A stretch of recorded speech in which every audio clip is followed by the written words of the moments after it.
Hello everybody and welcome to Live and Let's Dice live here on the second day of the Fall of Vitria 7. Hello. Big shout out to the craziest of dogs for putting on this event.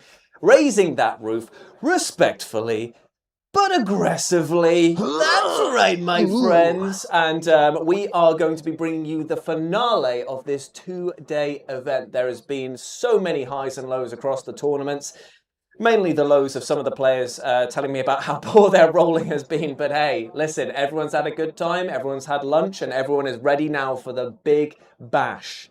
Speaking of Big Bash, I'm here with a party bus full of talent because I'm sit next to the big man himself, Beanie. How's it going, my friend? I'm doing really well. I'm very excited for this big game now, and it should be a very exciting one. And I'm also joined here by Lawson. Hello. How is it going, Lawson, my friend? It's going well, but Wales is a lot more temperate than I was expecting. I brought my big coat and everything. Turns out the southwest of the country is not quite as cold and blustery as the coast of the northeast. It's almost like geography would have told you this, just by sheer location. I simply do not believe in geography. I don't think it's a thing. I think that train didn't go anywhere. What, you changed the set dressing? Yeah, it's very true. We're all part of it. I subscribe to the idea that Australia is not real. I like that. So where's my brother been living for the last 15 years? He's just been in the closet. Kidderminster? Yeah, he's literally he's 50 miles away. Oh. 50 miles away, different set. Like, that's it. God, he's missed a lot of Christmases. And we are going to be streaming the final here for the Fall of Vitria 7. And it's, as you can see, being hosted on a table that has a very special twist to it. And that is that it's a giant fallen titan. Let's go and have a quick look at this in greater detail, shall we? Take a look at that. It's just absolutely stunning. A full-size titan having fallen over, face planted, its head coming right off over there in the bottom right, and now it is time. Benny Hill music was playing as it fell. A slow smash into the ground. It is absolutely amazing to look at, but it's one of these things where it's like, when you see it on the screen doesn't quite do the justice of the actual scale. Yeah, it's I've seen huge. Updates of Doug's Titan build for the past week and a half, and I thought, yeah, that is an impressively sized thing. Then to see it in person, it is the size of like the world's third fattest toddler. Yeah, yeah. Like, it's a chunky boy. It really is a chunky boy there. It's so massive. It's like 3 feet long. It stands about maybe like 1.5 feet tall, even though it is fallen over. Yeah, it's amazing. Well, watching them try to put down the objectives and like going, can we even fit the objectives onto the board because it takes up so much space is just, it's delicious, and I love the fact that it's doing that. In fact, look, to get a real sense of scale over here, you can see that they're measuring up for their deployment zones. Yeah. But there's the Titan itself, and there is a Plague Burst crawler, which is not a small vehicle. No, and there is some regular grunts in the top right. That is the scale of this thing. Yeah. There's Oliver's head right there. That is the scale of this thing. It is at least 3 Oliver's heads big. Well, is everything going to be done at the scale of Oliver's heads? Yeah. No, a Plague Burst crawler, for reference for anybody that might not know, or have seen a Plague Burst crawler in person, it's about the size of an Angus Steakhouse Whopper. It's a big boy. It's a good scale, and I do think in Whoppers too. Yeah. And it's full of as much meaty pus as one of them as well. Exactly. Why is that making me hungry? Because you love milk, mate. You love milk. You love that meaty pus. Like us all, you crave the white cells. Yes. Although I don't actually think he's got a Plague Burst crawler in this list because he's playing Black Legion, and they are no bueno for Black Legion. Unless, of course, it maybe proxy Vindicator. That would make perfect sense because he does have a Vindicator in his list. That's probably what he's doing as a proxy there. So just to keep you guys up to speed, the battle that you're going to be seeing today is between Oliver, or Ollie, who is going to be running his Raven Guard, which have a fantastic and fascinating backstory about being a company chapter that's been infiltrated and infected by Alfarius. So that means he's got the Chaos spawn and strain within there, and they have been cast down and out of the chapter by the chapter master whose name escapes me for some reason. Crow. Ethan Chan. That's the one. And so We're going to just call him Ethan as... Big E. Big E. Big E from the WWE. Yeah. So that's it. So Big E's cast them out, but now they are looking for redemption and for their father to accept them and love them. Well, in the Heresy, there was a whole section of the Raven Guard who got upgraded by... Upgraded? No, well, because they went and asked for the gene seed secret. Yeah. And he was the most trusted to be able to do it. The Emperor was like, yeah, man, here's the blueprints, fill your boots. And then Alfaris, being the sneaky little Dickens that he was, came in and went, and I'm just going to add a picture file into the middle of this floppy disk. And then they came out all mangly and giant. It's basically the equivalent of those really piss-poor viruses that you'd send your mates for a laugh that would just start deleting elements of their thing and be like, yeah, why not, man? What could go wrong? This is funny. Like, what if I gave you... That's so mean. Do you remember there was one ridiculously stupid one, which was it would constantly open your CD or disc drive whenever you press close. Yeah. So you your mate be like, download this song, man. Like, it's the new Yellow Card album. You got to hear them violins. And I'm like, whoa, man, I freaking love pop punk. And so I would... He did. And then I'd download it and be like, beep. I'd be like, oh, that's a bit weird. Close, beep. About 7 times later, it was very much a fool me once, shame on you, fool me twice. I probably should have seen what's going on. Fool me 13 times. I finally twigged that there was maybe something a bit wrong with this. Yes, oops-a-doozles. I once managed to trick my mother into watching the classic internet viral hit of Badgers. Oh, mushrooms. Yeah. I told her, so in the early days of the internet and things, I told her that was the loading screen for an estate agent. Oh, outstanding. Because it was just like, the estate agents is called Badger, because it's like that time where every website had a very deranged name. Because nobody I remember knew what SEO it was a good time. I remember it well. I remember it well. So I got her to sit down and watch it. It was like, that's just the loading screen. It'll load up everything. She sat there for a solid 45 minutes.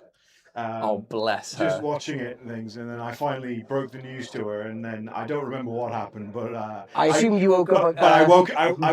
I woke up. I think it was my own bed, but several days had passed. In fairness, I got tricked by something very similar with the on the website rathergood.com. They had a Knight Rider video, and I assumed something was going to happen, but it didn't. It was just 45 minutes of it swirling around, and I sat there very diligently and watched the whole thing. Amazing. I love your commitment to the bit there, though. That's really, really good. So yeah, we will be bringing you this lovely battle between Oliver, who is running the Raven Guard, and Dan, my man Dan, who I know from climbing, who is going to be running a pretty it's Renegade Raiders Black Legion Chaos Force. And he's got a lot of spice in there. Yeah, he does, man. And the best part is that because he's running this, it's kind of like cherry picked all the best bits from all of the different flavors of around. So he's got a few heavy hitting, like we're saying, he's got the Vindicator, which is a big punishing grinding tank. He's got some rhinos that are going to be housing berserkers. He's got one rhino, right. Let's go through the list, actually. Yeah. I was going to say, I've got the list in front of me. List, man. Okay, so... by the way, can people actually hear us? And can somebody grab a stream of the... Well, can someone else do it, because I'm in the middle of, the list. I'm uploading here. Can you do it on your one here and just check the audio quality? He's far... Yeah, he's so busy. That's me. You're a lazy cow of a man. Well, I'm going to cancel this stream and you can carry on yourselves. Okay, yeah, so just double check to see if the audio is coming through nice and clear. Well, nobody's told us it's not.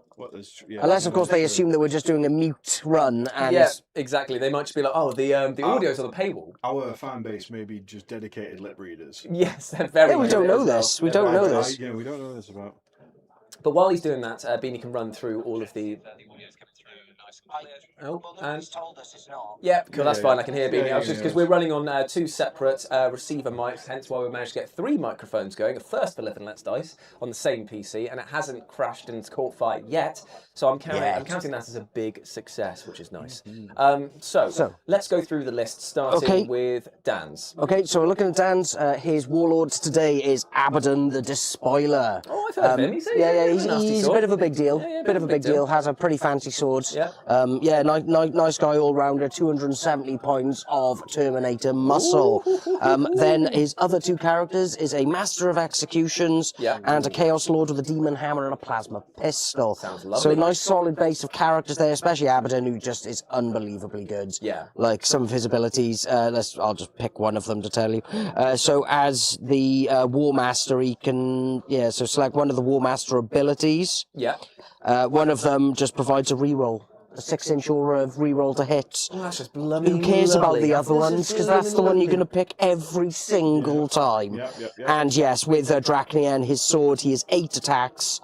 Hitting on 2, strength 14, -4, 3 damage, devastating wounds. Blimey, that is not messing around, that is it? Yeah, and then he has a sweep with the claw as well if he wants. But on top of that, we have some classic Legends cultists. They're kitted out with all the different guns, which is nice. Got a squad of Legionaries, we've got a squad of Plague Marines, and we've got 2 squads of Rubrics, one with Flamers, one with Bolters. Very nice. So that's very nice. He's representing all the gangsters across the world, which is kind of important, I would say. Then on top of that, he has a 5-man squad of Chosen, who I'm going to just make the executive call, is going to be led by the Chaos Lord or the Master of Executions, because together... Well, no, so maybe the Chaos Lord will be with the Legionaries, because he grants them... they'll get a reroll to wound, because the Legionaries can do that on objectives, meaning that Demon Hammer is just going to basically be super reliable, clonking bodies and just generally causing havoc where they go. And then the Chosen will probably be with the Master of Execution, because they are kitted out to do quite a bit of damage. That makes sense. Then there's 2 squads of 2 Obliterators, so they're going to be able to provide some real heavy fire support. And then we're into his vehicles. And this is where the real meat and potatoes of his list is, isn't it? Because he's got a lot of different ones. So he's got the Predator Destructor that has the really awesome autocannon on the top with 2 las cannons on the side. Nice. Very nice solid fire base. Then he's got the Vindicator, which, as we've discussed, is most likely going to be that Plague Burst Crawler, unless he just brought that as a stylish paperweight. And then he's got a Forge Fiend with the 3 Ectoplasm cannons, kind of like Randy Marsh. They're going to be covered in ectoplasm. Covered in goo. Then there's a Rhino for boys to just pile in and out of. Where's the Rhino for girls? Well, it's Chaos and they're no girls allowed. No girls allowed. The music, not the gender. Yeah. They just really don't like that. They are very lame like that. And then on top of that, he just rounds out the list with some nice little Nurglings and a Beast of Nurgle. Which is nice because you've got things just get in the way, deny Deep Strike, and considering he's going up against a Shadow Mark Talon list of the Raven Guard, having some Deep Strike denial is going to be absolutely crucial to win this game, because we've got hard-hitting chonk with lots of vehicles versus a lot of mobility and quick guys with also a lot of hard-hitting, horrible vehicles. Because when we go over to the Raven Guard, this list, and not I don't want to root against Stan here, because he is your friend, and he's a lovely chap. The friendships end the moment the dice start rolling. We all know that. But this Raven Guard list is savage. Is it? Like, Is it actually? Absolutely savage. Yeah, you took one look at it before, and you were like, this is something. Like, Is it body spanking territory, or is it, I need to register for a new hole territory? Yeah. Not a new hole, you are entirely a hole when this is done with you it. are the new hole. You've been inverted. This could split the universe. Yeah. Your neck is now an internal organ. Oh, bless. Okay, so we've got Ethan Shan and Kavian Shrike, which is the two amazing jump pack characters. One's as a chapter master who can provide excellent reroll to charges, so he'll be going with like a big squad of something stabby. Nice. And then on top of that, there's certain stratagems that he can just reduce the cost of entirely. And then you've got Kaven Shrike, who also really, really stabby and cannot be like targeted within 12, things like that. Yeah, he's just amazing. Like with Shrike, he has 7 attacks, hitting on 2, strength 5, -2, 2 damage, precision and twin linked, so he can just murder characters. And the other guy, Ethan, or whatever we want to call him, he also has 7 attacks, hitting on 2, strength 5, -2, 2 damage. But this sustained hits 2 twin linked. Oh, I forgot that's the new guys thing, isn't it? Yeah, that is brutal. Yeah. And So many attacks. It was because this was the tipping point. Do you remember when they started started releasing individual heroes for like the Space Marine chapters, and they were like, Yeah. "You're getting a new guy, you're getting a refresh, whatever." You get a Vulcan Hassan, you get a Lysander. Yeah, like every single new person that came out, their updated data sheet was bonkeroony compared to. Except for Lysander, they'd like nothing to but they change didn't him. need to because he's still They pretty. can't change perfection. Yeah, Well, they gave him an pretty extra wound, so they went, and you're just thicker than you used to be. It's like, to be fair, does he need much more? No, else no, than no, that? not with the Fist of Dawn. When he leads those boys as well, he gives them A -1 to wound. which is insane. Yeah. Insane when you're putting him on a brick of Terminators, likely. It's just Yeah. crazy. If you put him with Assault Terminators between them, that is so many hammer hits that, you Keep him know... with Assault Centurions. No. Oh, so he's just He's restricted. Terminators only. He's very, very picky. clicky. Yeah. He's a very clicky man, is You know, Lysander. he walks past them and he brushes shoulders with an assault. Sorry, bro. He just goes, ew, ew. He's like got like a little guy. Servitor. Yeah. Servitor. You made me bleed my own blood. Bring the, it's like just with the one servitor, but it's a holding one of those with a the squeegee and a sanitizer. I'm a buffalo. Would that be all, Master? Yes, but they don't replace the bottle when it's out. He's destroyed. Yeah. So he's just like, it's my life juices. It's like 4 squirts remaining. Yeah. Tell my wife I love her. No. But Pa, I love him. Anyway, Sorry, yeah. Distracted. Back to the list. So then we've got a solid squad of intercessors, you know, with a double tap shooting and a Nice, power fist in there, nice, always just to be able good. to take some of the objectives and the sticky objectives that they're able to bring. Yep. And now it's when we start getting into what Raven Guard do the best. So just so for people that don't know what the Raven Mark Talon actually does, if we're looking at ranged attacks coming into them, you've got to be within, if they're not within 12 inches, it's subtract 1 from the hit roll and they get the benefit of cover. You just become super tanky. You basically get, like they used to be, stealthy as hell. And then with Unparalleled Tactician, once per battle round, if Ethan, Biggie, his model is on the battlefield, you can use the Into Darkness stratagem for free. That's good. When we get to the end of me talking, I will look up what that is. But it's free. But it's free, and anything that's free is class. If I remember, I think that allows you to drop something to strategic reserves again. There is a lot of pick up and drop yeah. down with this detachment. But then going back to it, then he has 2 squads of 5 assault intercessors with jump packs, and they all have power fist, 2 plasma pistols in both of them. Then there's a 6-man Inceptor squad with the bolters, which is just going to make mincemeat of all of Dan's infantry because they are sustained hits 2, I think, strength 5, -1, 2 damage bolters. And there's 6 of them, and they're on Gravis bodies, so they won't die hard back. They are just going to fall down and murder. Then 5 Incursors with the Haywire Mines, so they're not bad in combat. They can get into the midboard, do some work. 5 Reavers, and this is where it gets real scary. There's Reavers with the grav shoot and combat knives. It's just going around stabbing people. I've yet to see Reavers ever work, so I'm really excited to just, eat my words here. Then we've got a 5-man Scout squad, a 5-man Terminator Assault squad with Thunder Hammers and Storm Shields, so there's that brick that can just get into the middle and just cause some problems. Yeah. And then a 5-man Vanguard Veteran squad, all with Storm Shields and weapons, so they're going to be super duper tanky. Jeez. And we're not even anywhere near done. 2 Oh squads wow, of, he's getting so much you bang get for his buck, doesn't you he? get a lot with this. So then he's got 2 Outrider squads, 3-man Outrider squads, take up the flanks, just being hard and just zooming quickly. And then there is a Legends unit of the Kratos. I was about to say, yeah. I literally just spotted Let's have a He was go. literally holding it. Yeah, so that's a Kratos.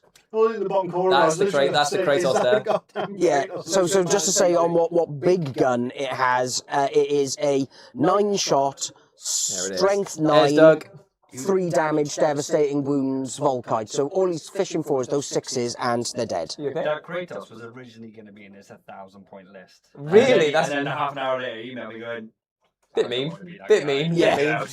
But on top of having that Kratos, he also has a Land Raider Godhammer with the multi-melter on top. And then he has a Leviathan Dreadnought with the Storm Cannons. Which I have to say is one of the loveliest conversion jobs I've seen across here because, like I said before, with his chapter's story that he's got, he's just blocking his own conversion there. Basically, it's the infected chapter. We'll just refer to it as, and this this has got like bony mutations along the panels, which either look like they've been stapled to, but some look like they're pushing out from, which is a very really cool. nice thing there. But, you know, which I like the idea of. By the way, hi Smooly, by the way, was the idea of it being like some of them have poked through, and then he's been a bit self-conscious, like, oh, I've got two on this side and only one on one side. It's like, can you just nail one on for me, please? At this point, symmetry is more important than growth. Someone give me a giant bird bone, please. I wish to staple it to my shoulder. Coming right up. What? It's got toes, like obliterated feet. Oh, that's nice. cool. That's very cool. And just for anyone who doesn't know, with the Leviathan, because it's a Legends unit, they recently, for some reason, dropped its points, and it now is only 160 points. It has Duty Eternal, so it reduces the damage by 1 of weapons coming in. It has a 5-up invulnerable save on it, and it has 12 wounds, 2-up save, toughness 10. The Leviathan is absolutely gross, and it has 8 shots with its storm cannon, damage 3, twin linked. It's nuts. Like I said, that's the whole thing. Oh yeah, I wouldn't say no, brother. Yeah. I would not say no.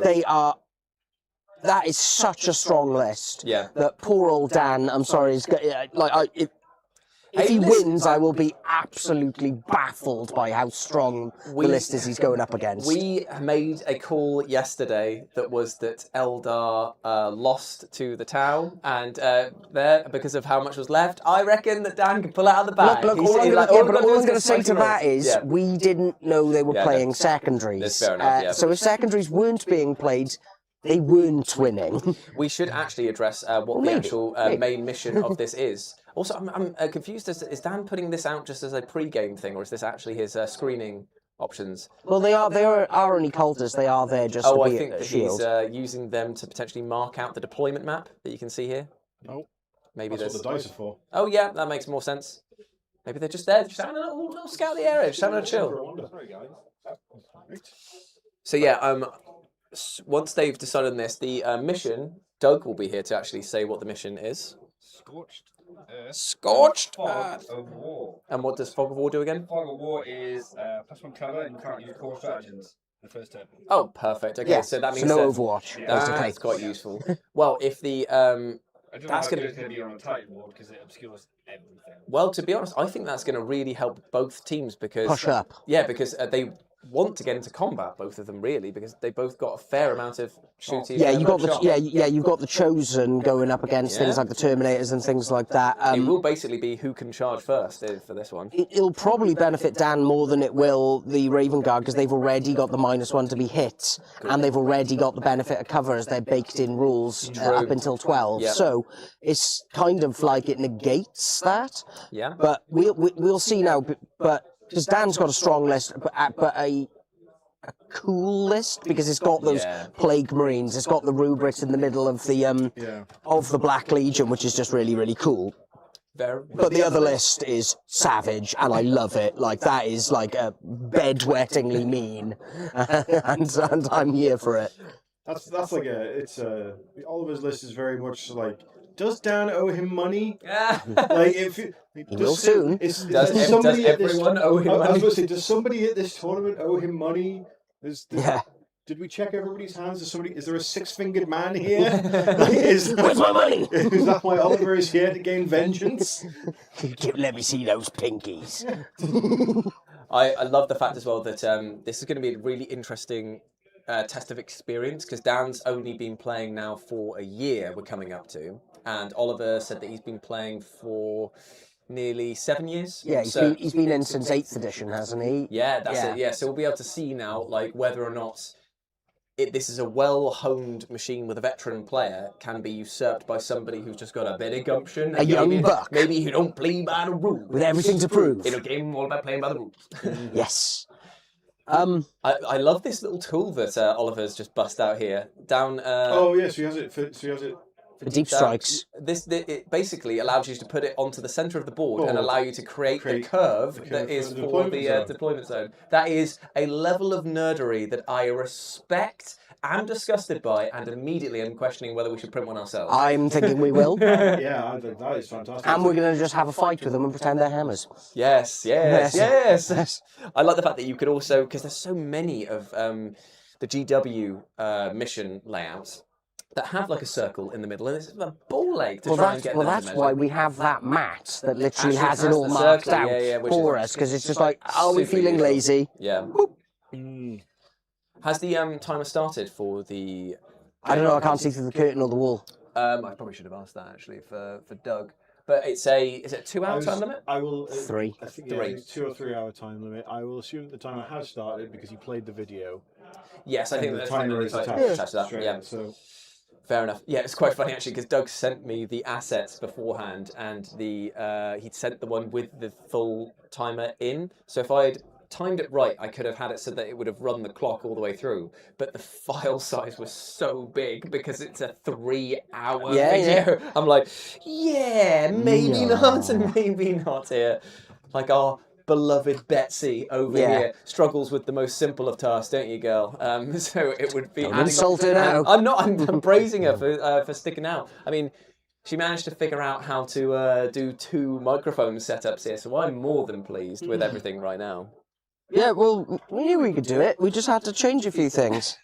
Long says, I would print extras if you want to fight with them. It's a very good point, actually, because breakage, spillages will occur, sort of thing. Well, yeah, but I've got a nice 3D printer now. We can go ham with it.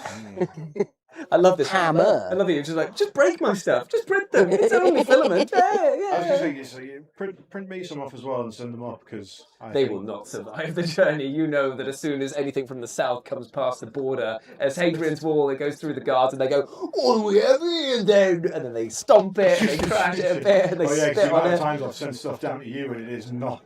Oh, man, I remember a long time ago, you printed me off some amazing wool. They would have been perfect now.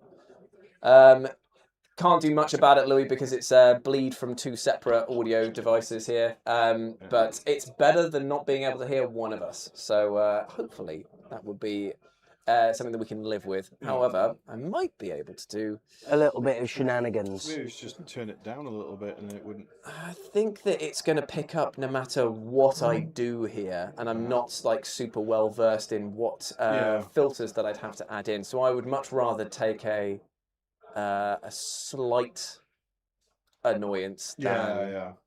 Oh, this also might have something to do with why it's sounding a bit strange as well, because all of these filters were on from when we previously were testing things. Okay, should we see what it sounds like now? Well, they'll be able to tell us if Is it any better now? Yeah, I think it's hoping. What were we talking about before then? So it's yes. down though, because I printed and painted up what was it, the Stormwolf Cavalry? Yes, and there were some regular guys who I wanted to have as Blade Guard vets, and so you printed them off, and instead of their big chunky swords, they had relic storm shields, and they had axes instead. And they would have actually been a precursor to what has become the Headhunters. Yeah, because they are the exact loadout, and if they were still in one piece, I would have been running them as a second unit. Yeah. It's greatly improved. Oh, okay, fair enough. Yeah, so I think that what it is that because Beanie's mic had a ton of filters on from when we were doing it before, it was just picking up a few extra bits there. So hopefully that has made things a little bit better. There you go. But I'm just also thinking about this webcam placement, because as much as I love it down here... Oh, stuck on the blue tack of destiny. Hello!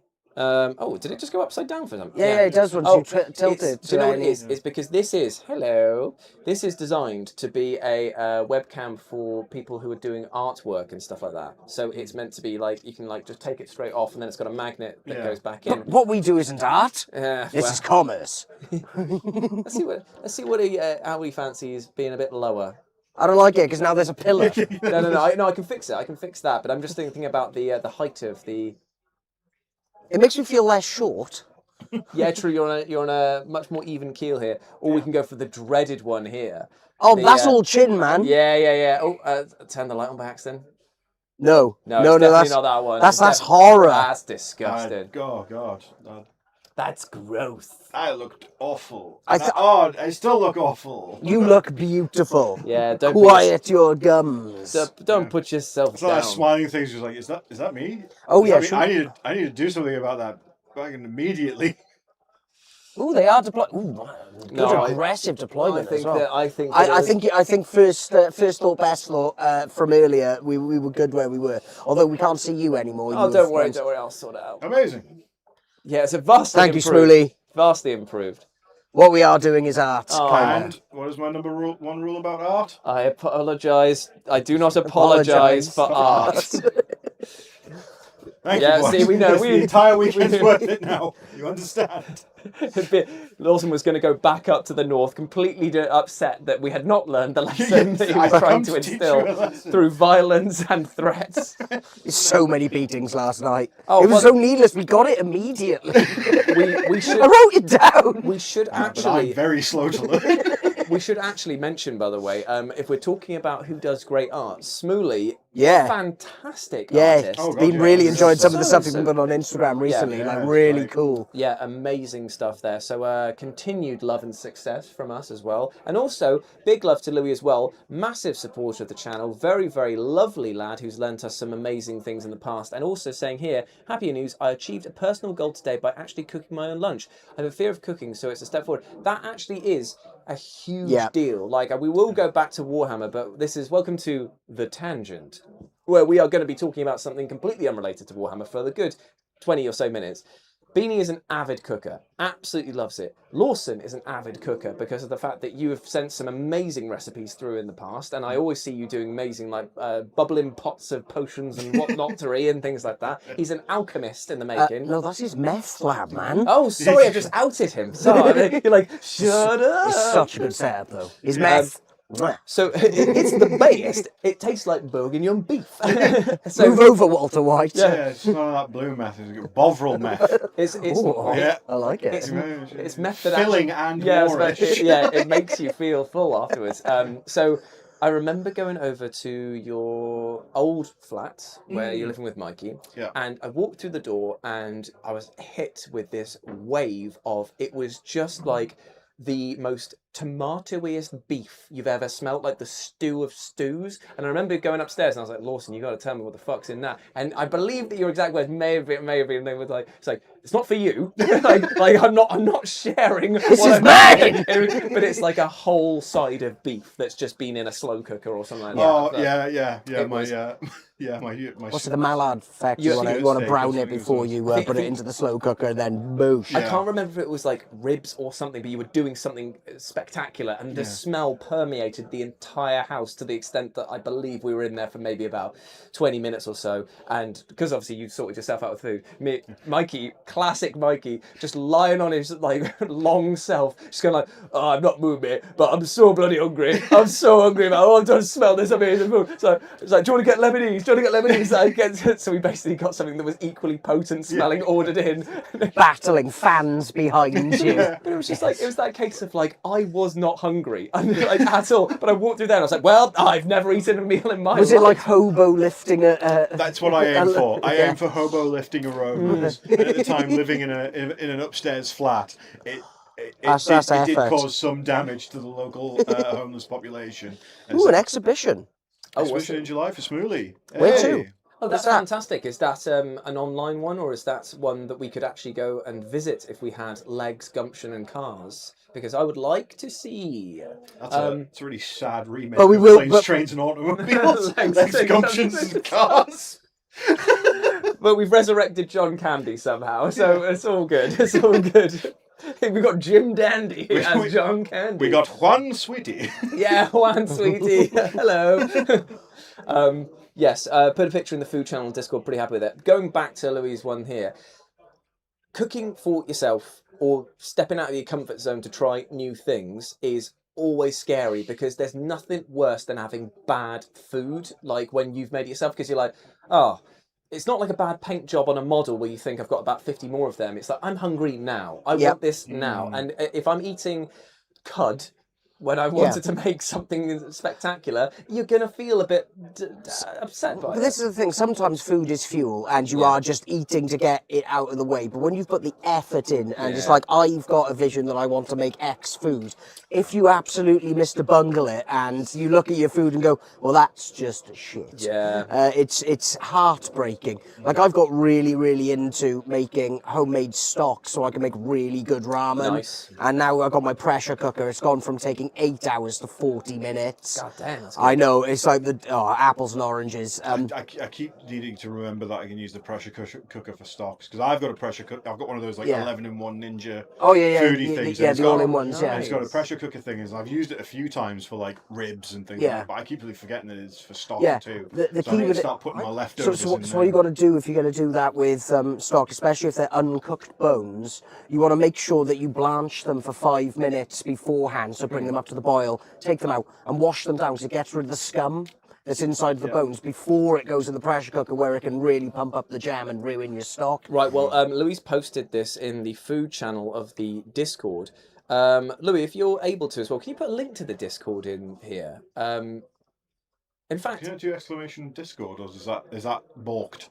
I tried it and it didn't Yeah, seem I've tried to do it. it. Might be because when I moved over to OBS, I connected that for a bit to try and get that to work. Yeah. It may have disabled Nightbot, is it? Nightbot, I believe Whatever it is. Yeah. So I might need to reinstall that and get that going. Yeah, we may have bricked some behind the scenes things. It's okay. Yeah, we have done a lot of playing around lately to get things to work. I'm trying to find the... Very much like our collective age of over 100, we are old and do not understand technology. Oh no, we are, aren't we?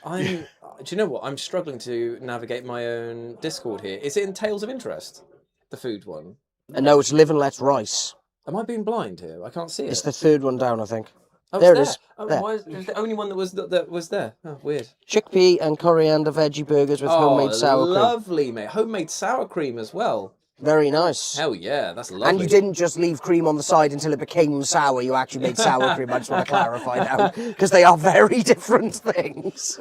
Amazing stuff. Yeah, nice one, man. Yeah, like, so Kerry has still got the fear. Like, she does a lot of cooking for herself, obviously, when I'm away on trips and such, but I know that whenever she goes up, I'm going to make this, there's that panic of, like, I'm going to do it wrong straight away. Can you come into the kitchen and help me? And it's like, yeah, okay, well, obviously, I love cooking, so it's absolutely fine. But there's always that thing of, like, afterwards, she's like, eating, like, is it as good as you wanted it to be? Is it that thing of, like, it's the questioning that, like, stops her from fully enjoying food? Whereas I'm at the stage now where I, like, look at a recipe and I go, oh, I want to make that, and I reckon I could figure that out myself. And looking through the ingredients list, if something jumps out to me that I don't normally use, I'm like, okay, cool, I'll take a note and do that. But if it is something that I reckon I can make, I'm going to go, I'm just going to have a bash at it and just see how it goes. And then I'll make it the next time and I'll improve and I'll improve and I'll improve. And cannot overestimate just tasting your food before it is just the good bit of seasoning as well. As you keep checking, make sure your seasoning's on point, and also MSG is your friend. The fact that the 80s tried to say that MSG was like the causer of all life's woe and stuff, it's such a lie. Look, it's just salt with extra spice. I'm going to call it like it is. If you're against MSG, I assume you're racist. Yeah. Like, that's my point, because, like, I was going to say, my secret to most of my cooking is, one, I eyeball absolutely everything. Yeah. It's like, I've never used a measuring device in my life. That ruins the illusion to me. And two, butter and salt. It's the key to everything. I use a lot of MSG in my cooking. I've got like a huge, massive, deep pot of MSG. The game is Gentlemen, on. the game has officially started here. Oliver has won the roll-off and is choosing to go first. And unless all of these have scout moves, which I really heavily doubt it. Nope, they don't. The only thing in this list I think they might be Reavers, but I can't remember. So what we're doing here is... I think I'd quit if a Contempted Dreadnought had a scout move. Yeah. So what we're doing here is you can see that the Outriders and the Land Raider are pushing heavily across the bottom of the screen. And everything else seems to be advancing, making use of the Fog of War rule, which is going to be that +1 to cover, and also just the fact that the Raven Guard want to move quickly and stay away. I think this is in direct response to Dan's deployment. And there was no core strats, is there, in the first battle round? No core strats in the first one. So we're not going to see any command rerolls. No smoke. Yeah, so no smoke screen. No Overwatch. Most important. Yeah. Now I can imagine that what we're trying to do here is get to the side of this so that they can get some pepper shots down onto this squad that is next to the Rhino, because I think that Is that the Chosen there? I'm not sure if the Chosen are out of the Rhino.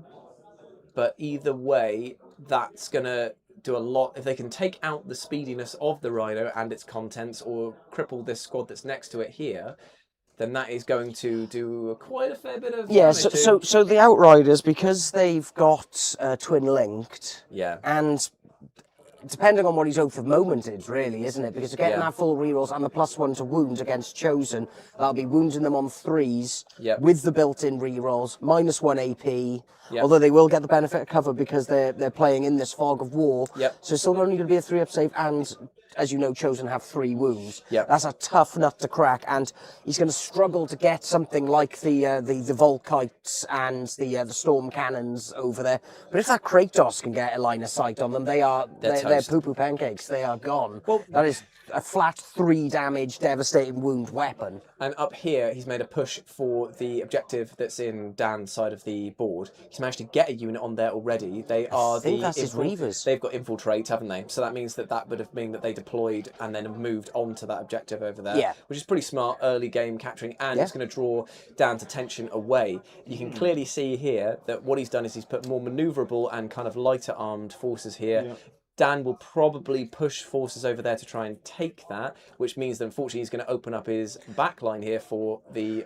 well, it depends on whether Dan is going to take the bait here, because he's put out a juicy dangler, so to speak. You know, oh, look at these weak units. They could be easily taken, and then splits the force, and then goes, and here comes Hammer. Well, it does seem here that Dan's doing a reactive move. Yeah. Does that mean then they could be because did he take Zerkers or... No, it's rubrics he took. Yeah, he's got rubrics. But Renegade Raiders may have a strat that allows for that. He's going to try now and use this as screening, but I'm not sure. Do you want to bring up Warpedia and have a look at the this Shadowmark talents? We can have a look at their stratagems. Yes, let's have a look here. Dan seems to be moving. Yeah, because it seems... because I'm confused now, because I thought... So he's looks like he's screening something. He'd like to stop these guys from moving across there. Yeah, but how? Yeah. Oh, no. That was the end of his turn. We are now into Dan's turn. Oh wow! I guess I couldn't get a line of sight. Yeah. So Dan is now saying that the Plague Marines are now jumping out of the Rhino, and they are going to engage these Outriders. And frankly, a good choice to slow them down, really, isn't it? However, you got to be very aware that. Ollie would not have put his units in such danger without a reason, and you've got to think that the Land Raider is going to unload all of its heavy units. These guys are going to push up here, and Dan will then be not only out of his Plague Marines, out of his Berserkers potentially by the end, but he would have been able to use the charge and the subsequent pilots. So he's creating move for himself. Yeah. And what do you think's in said Land Raider? It's got to be the Terminators, isn't it? It's got to be the Terminators with the Thunderhammers, which are devastating wounds. Absolutely devastating. Which again, something like Chosen. Against something like a Chosen unit, that is going to hurt. Dan's moving the Beast of Nurgle over there. Up towards the objective. There's 2, 3. Oh, no, that's Nurglings. But they only have an OC of 0. I assume he's doing this just to tie up and block them from moving around. Shadowmark Talon, wasn't it? Shadowmark Talon, that is the Raven Guard specific one. Yeah. And then these, moving up behind, they might be the Rubrics. Yeah, there's 2 squads of rubrics in his list. There's ones with flamers, and they look like the flamer ones because I can see the shiny top there. Yeah, so it's a shame we can't zoom in more. If they can get I can zoom in, but we'll lose even more quality. I just don't think that we'll be able to see me much. Shouting the word enhance won't help. I mean, I tell you what I could do, just if you... do it. Enhance! Okay, you know what? Actually, I can try, because I can add in... If this works, it means I'm a god. Yeah. I declared it and it worked. So let's have a look at what kind of stratagems they've got here. So Armour of Contempt, lay low the Tyrants, Burning Thrust, Stunning Fusillade, Raptorial Vigilance. Okay. Ooh, yes. I think that what I can do, and this may do absolutely nothing whatsoever, is that I can apply a sharpness filter there. It's maybe possibly too sharp now, but at least we might be able to... Yeah, I've cut myself. I'm bleeding. My eyes! But look, you can actually see that. You can make out that they are rubrics. So they are, yeah. The cultists have moved over as well. Yeah. However, Dan needs to make sure he's screening. So Dan has just said that he's putting all of the rubrics into 3 flamers going into the rubrics here. Oh, and we have lost connection. What? Yep, Oh, that's frozen. Has somebody hit... It's too sharp. Yeah, I think that they have actually accidentally hit the camera, potentially here, because that is absolutely frozen, whereas we are still hot to trot. So what I'll do is, and let's see if I can activate it again. Oh no. Oh, that is unfortunate. How's that happened? I don't know is the answer to that one. It's okay, yeah, if you can go and just check the connection on the Brio, that would be fantastic, while Lawson and I have a little chat about why that could have died. Because it definitely seems like... Actually, Bean, don't worry. I'll just try my best and... how's he going? Yeah, he's already... I think it might just be a case I've got to unplug it here and plug it back in again. Which is unfortunate because I don't know if it will work now by doing that, but we'll try. Yeah, we'll give it a go. It'll work. It's okay. It's funny. I can hear Beanie going like, Hey! "It's fine." Just can you go give him the arm signal of waving? Oh, we go. Oh, thank you, Smooley. I appreciate that. And fine. I can't. Oh. He's still behind the curtain, but we're all good. Smalley, you want to know a secret? You want to know a secret, Smalley? It only took me 2 days, Smalley. It only took me 2 days. 2 days to do that, Smalley. Only took me 2 days. He's on his way back. Oh my! Oh no! I don't like this Blair Witch angle. It was a fun paint job to do because of the fact that it was lots and lots of shading. Lots of shading. Anything to say on the matter, Lawson? On what matter? On what? Into the No, onto the more. Hello. So I fixed it by being the font. You didn't do any I of did. it. I literally fixed it. As soon as you went, I realised that I could just unplug it here and plug it back in again. No, it was because I accidentally kicked the A-rig, which fixed it. Actually how we fixed it. Don't let him take that away from me. We all had our parts. Okay, so let's have a zoom in because we've got -3 coming in, 6 up saves to make. Thank you very much. Thank you very much, Octavia. It's also because of the fact that this is a very high contrasted jobby and... but I don't look tired, do I? Yeah, you look awful, mate. Oh. Absolutely awful. Are they not? They've got the giant dice box. Are they rolling it? Yeah. Here we go. Beanie's a big fan of this large dice box. I am. They're the ways I like it. Yeah, thank you. I am the best tech support. It was just my Fonzie-like touch on the A-rig. Bam. Hey. I did actually get to say it as well while I was there, so I was very happy. Okay, so it looks like now the cultists are going to shoot down into the same squad. They have actually removed the Reavers. Yes! Continuing to prove the point that Reavers are king. Reavers are so bad. It's so disappointing, though, because they got the spooky skeleton masks. They're meant to come down on their little chutes and be like, we hunt everybody in the dark. And then they go, oh no, I shit my pants, I'm done. So what we've got here then is... I appear to have soiled myself. I'm leaving now. So we've got all of the... Oh, is that Sean Schultz? A member for 27 months. Whoa. That is crazy. Thank you very much, mate. Yeah, to be fair, we do need more naps. The problem is... We were pretty late last night considering we did this all day. Listen, let's make our excuses and let's make them big. We were up late last night. We're all over 35. Yep. We we don't sleep. And we were just up all night, twinkling our toes off the edge of the bed, talking about boys we like. So that's on us, wasn't we? Yes, it is. Yeah. And then we... oh, I've just seen here. Smooley has just donated $20, he doos. Well, thank you very much, Smooley. Thank you very much. I tell you what, for you get a real close eye bag stream now. Okay. this. Tired Cam. Right. And if you Yeah. wanted to stop, you can always donate to make him stop. Right, here's the colour of blue tack. Here's the colour of my eye bags. Hold on. Just for context, which is more purple, the one with the blue tack on, or this one here? Well, it's a tough competition, I'll tell you that much. But thank you, Smolly. Thank you very much. Thank you very much for that. I appreciate it. Did we braid each other's hair? Oh, well, that's yes. good. That was good. Yeah. It's like such a 90s like TV show, isn't it? Whoa, we're crazy. Hey guys, welcome to the crib. Whoa. I just want you to put the camera back now because I'm horrified by. Oh Well, no, wait, he looked like a No, pleasure bot. Well, we're gonna do that thing. We're gonna do that thing that they do with reaction packs. Remember the Sheila Booth one where it's like, just do it from years and years ago. We're gonna do that now, so that everyone's got lots of amazing features for us to do. So, Beanie, react scared. Lawson, react sexily. It's just always going to be the wink. It's always the wink.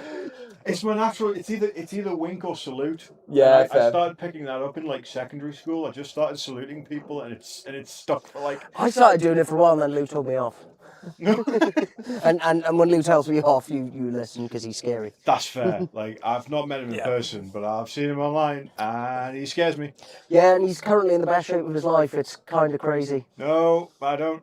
No. So No, he's terrifying. we have 13 saves coming in. Oh yeah, I forgot you can tutor them. Yes. 13 coming in, multicolored dice off of the Dan there. The Dan Man. The Dan Man can. And we've got 5 The hits Danley with Man re-rolls coming in. And the re-rolls have netted him a few extra hits. Or is this 8 saves to make -2? Oh. That's going to be pretty What's brutal. shooting, by the way? Oh, and there's been... Did he have a good... he's just... Down to -1. I think it's because of the fact that it's the Cover, yeah, save. yeah, the fog of war. So there's Malefic Curse coming in now. So this must be from the rubric still, Malefic Curse? No? Winning on 5s. Unless they've got like a special rule in the old Black Legion. And let's see who is... Oh no, Malefic Curse is the Legionnaires, isn't it? Oh, yeah, there you go. because they've got a tome, yeah. Yeah, they've got the giggling book, the book nerd. So this would make sense who these guys are. These are the Legionnaires. And Oh, they going are, into the and they're Outriders. flinging some stuff down into the Outriders. Right, that makes sense. Although I did find the he didn't have strats. he didn't have the Balefire tome on his Legionaries. Cheat! What a cheat, man! I'm going to move the chat box over to the right so that it doesn't obscure the dice tray, and I might move us over to the right too, so that we can actually see the dice tray. I don't like it. I can't stare at myself like a parakeet. Wink. Yeah. So it looks like Raptorial Vigilance and Into Darkness are the 2 strats that they get. So we've got Raptorial Vigilance, which is your opponent's movement phase just after an enemy unit ends a normal advance or fallback move. Yeah. 1 Astartes infantry or Astartes mounted unit from your army that's within 9 inches of the enemy unit that just ended that move. Cannot target unit that's in engagement range. You can now make a normal move up to D6 or 6 inches instead if it's a Phobos or scout unit. Gotcha. Okay. Ah, that's why he's got things like the Reavers in there and that's stuff. Raptorial Vigilance. Right, not anymore. Yep. They've been a pulp. And then Into Darkness, at the end of your opponent's fight phase, up to 2 Phobos or squad, scout squad units from your army, or 1 other Adeptus Astartes infantry unit from your army. You can't target a unit that's within engagement range. Remove those units from the battlefield and place them in strategic reserve. So that's the one he gets to do for free, 1 per battle round. So he's going to be picking himself up with his, I assume, Vanguard veteran pals. Yeah. And he'll just be bouncing around having a party. Okay. Not bad. It sounds horrible. Yep. Could you do me a favour? No. And just Google Streamlabs how to flip camera horizontally, just because I can't see it immediately, and I just don't want to delve too far into the thing there. Just so I can flip it so that we're facing the right way, effectively, for what we're saying. Because I don't like us looking over into this corner when the action's happening that side. Yeah, so almost like we're ignoring the game. Yeah, we're turning our back on this. And because now we can actually hear what's being said, we don't have to completely and utterly interpret what's going on. Here we go. Right-click camera source. 2 seconds. Camera source. Yep. In the sources. Yep. Oh, you are. See, yes. Yeah, is it source? There should be a sources thing or something, or hang on, there we go. Transform.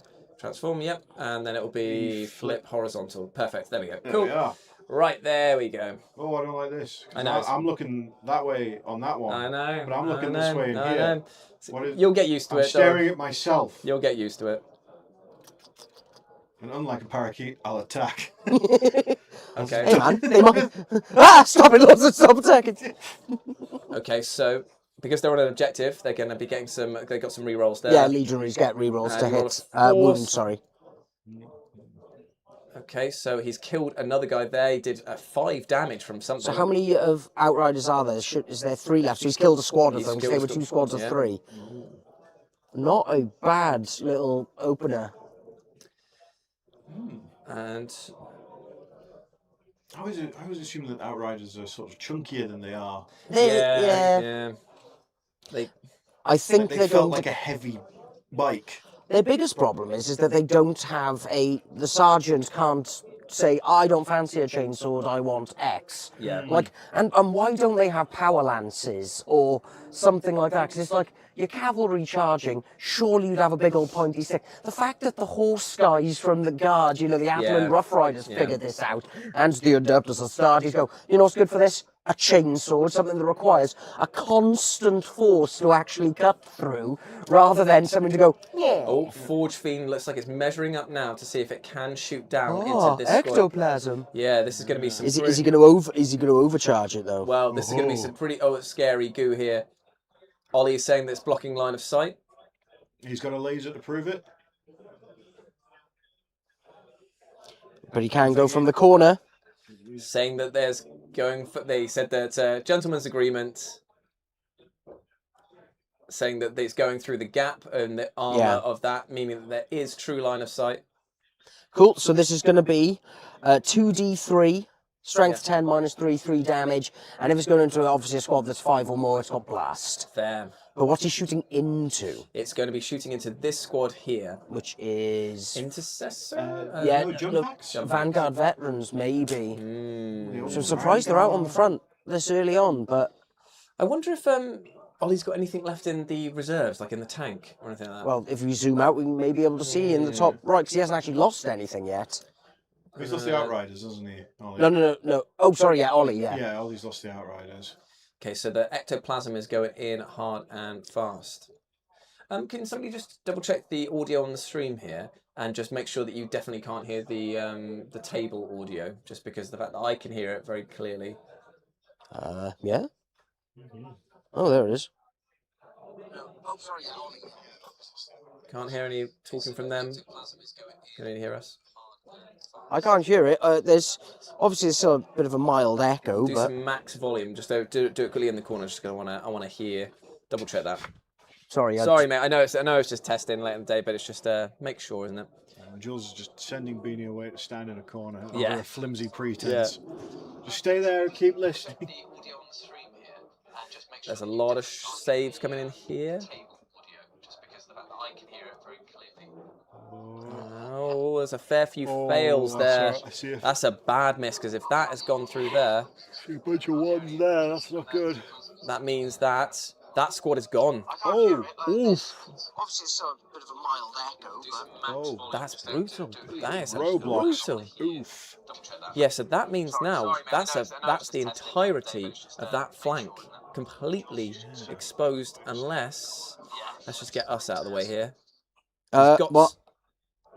Yeah, it's extremely faint. That's weird, because there shouldn't be anything coming through. It's probably coming through from the headset into your mic, but That'll probably be it. Yeah, that makes more sense, actually. Yeah, that makes... So what I'll do is I'll turn this down here. I'm going to use this opportunity to go get a can of something to drink. Yeah, good idea. Could you grab me one too, please? Not a chance. Just a Tango Cherry would be great. Me? What about me? What about me? What about Lawson? What about Lawson? your old pal Lawson? Pepsi Max. No, a white monster, please, and thank you. You want a white monster? Yes. Jules. Just a Tango Cherry. yes, please, my love. Thank you. He's a good egg, isn't he? He's a good egg. He's the best egg. He's a bloody good egg, mate. I'll tell you what, he's a bloody He's good a egg. bloody He's a good bloody- egg. Oh, yes. He is. Hey. Well, come on. Let me see. He is. He's a bloody good egg. It reminds me so much. My mate Mark used to have this thing, which was he would So he had a friend. He was in the army, and he would never ever speak disparagingly about anyone, but he would call you every other name under the sun, and then end a sentence with, "Yeah, but he's all right." So like he would just basically go like, "Oh my God, this guy here, like he's so loud, he's so aggressive, he's not a twat to be honest, but he's all right." So basically, under the pretense of just ending his sentence with, "But he's all right," he could get away with it. And like I witnessed that happen once when he was talking about his old boss, and he used some expletives that I will not repeat on the stream here. But then at the end, he just like, me and Mark looked at each other, and I mouthed him, I was like, right like that. And he just goes, "But he's all right." And then he goes, and then Mark even encouraged him once, and he was like moaning about his missus or like his missus' brother or something. And then Mark interjected and went, "But he's all right though, isn't he?" And he was like, "Yeah, he is actually. Yeah, he's all right. He's all right. He's all right though. And I was like, to be fair, I reckon that we should start using that more. We should just basically go to something like, "God, you have really wound me up today. You're lazy, incompetent, and stupid. Be all right." Be all right. Yeah. Smooley says that they're going to go off and make a bacon and egg sandwich. Oh, well, that's what we call ourselves when we're sleeping in the same bed. Yes. You weren't sleeping in the same bed, were you? No. The second I left, you guys had Thank you very a much. pie. I snuck downstairs to crawl in. It weren't Bruno that was licking your feet. It's funny though, because Mikey has an opposite thing. So But he hates everyone. well, no. So like he'll speak very like nicely about people. He'll be like, "Oh, you like our mate Andy was like, oh, Andy's, he's a good lad. He's a good friend and everything like that. Shit stinks. But he's a good lad. Like, shit stinks, but he's a good lad." Oh, I won't. It's just like everybody will say that about everyone. I won't out who it is, but one of our friends that Beanie knows as well was that like, I'll tell you what, he's the nicest guy I've ever met. He's so kind and considerate. He does so much for everyone.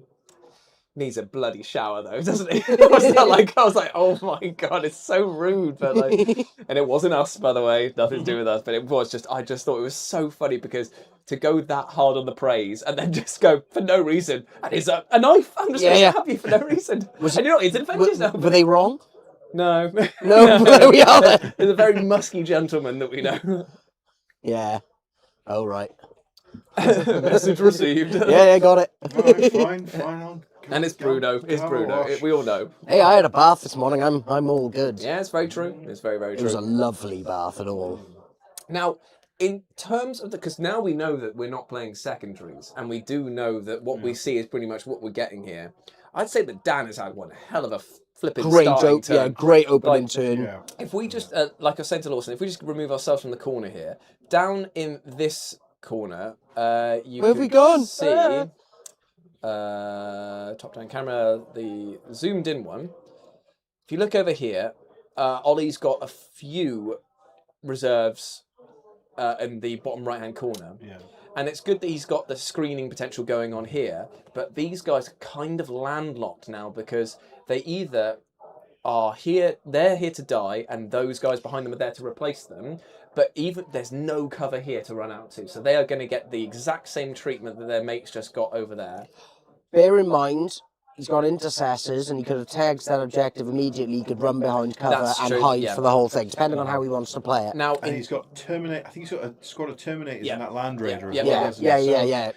So we're in a situation where Ollie's turn 2 is going to be his make or break situation because he's got the Beast of Chaos, he's got these Nurglings over here, the Outriders have now moved out of the way so that the rest of his forces can move in, but Dan's been fairly clever not moving this squad of Legionaries up behind because he's then allowing himself to countercharge in his next turn. So the Land Raider is going to come in. It's whether or not they're going to survive, though, with the amount of Daka that's going to come in against them, sitting out in the open like that. Yeah. It does seem like with the Land Raiders, and it looks like what he's got. Is it Shrike in the honor guard there? Yeah, down just by his right hand. And the remember, the Terminators- Land Raider itself has a twin heavy bolter on it. Yeah, so and it's no Storm slouch. Bolter. It's no No, slouch. so I whatsoever. feel like the Land Raider is definitely the armored punch Yeah. of Oliver's turn here. Like, Yeah.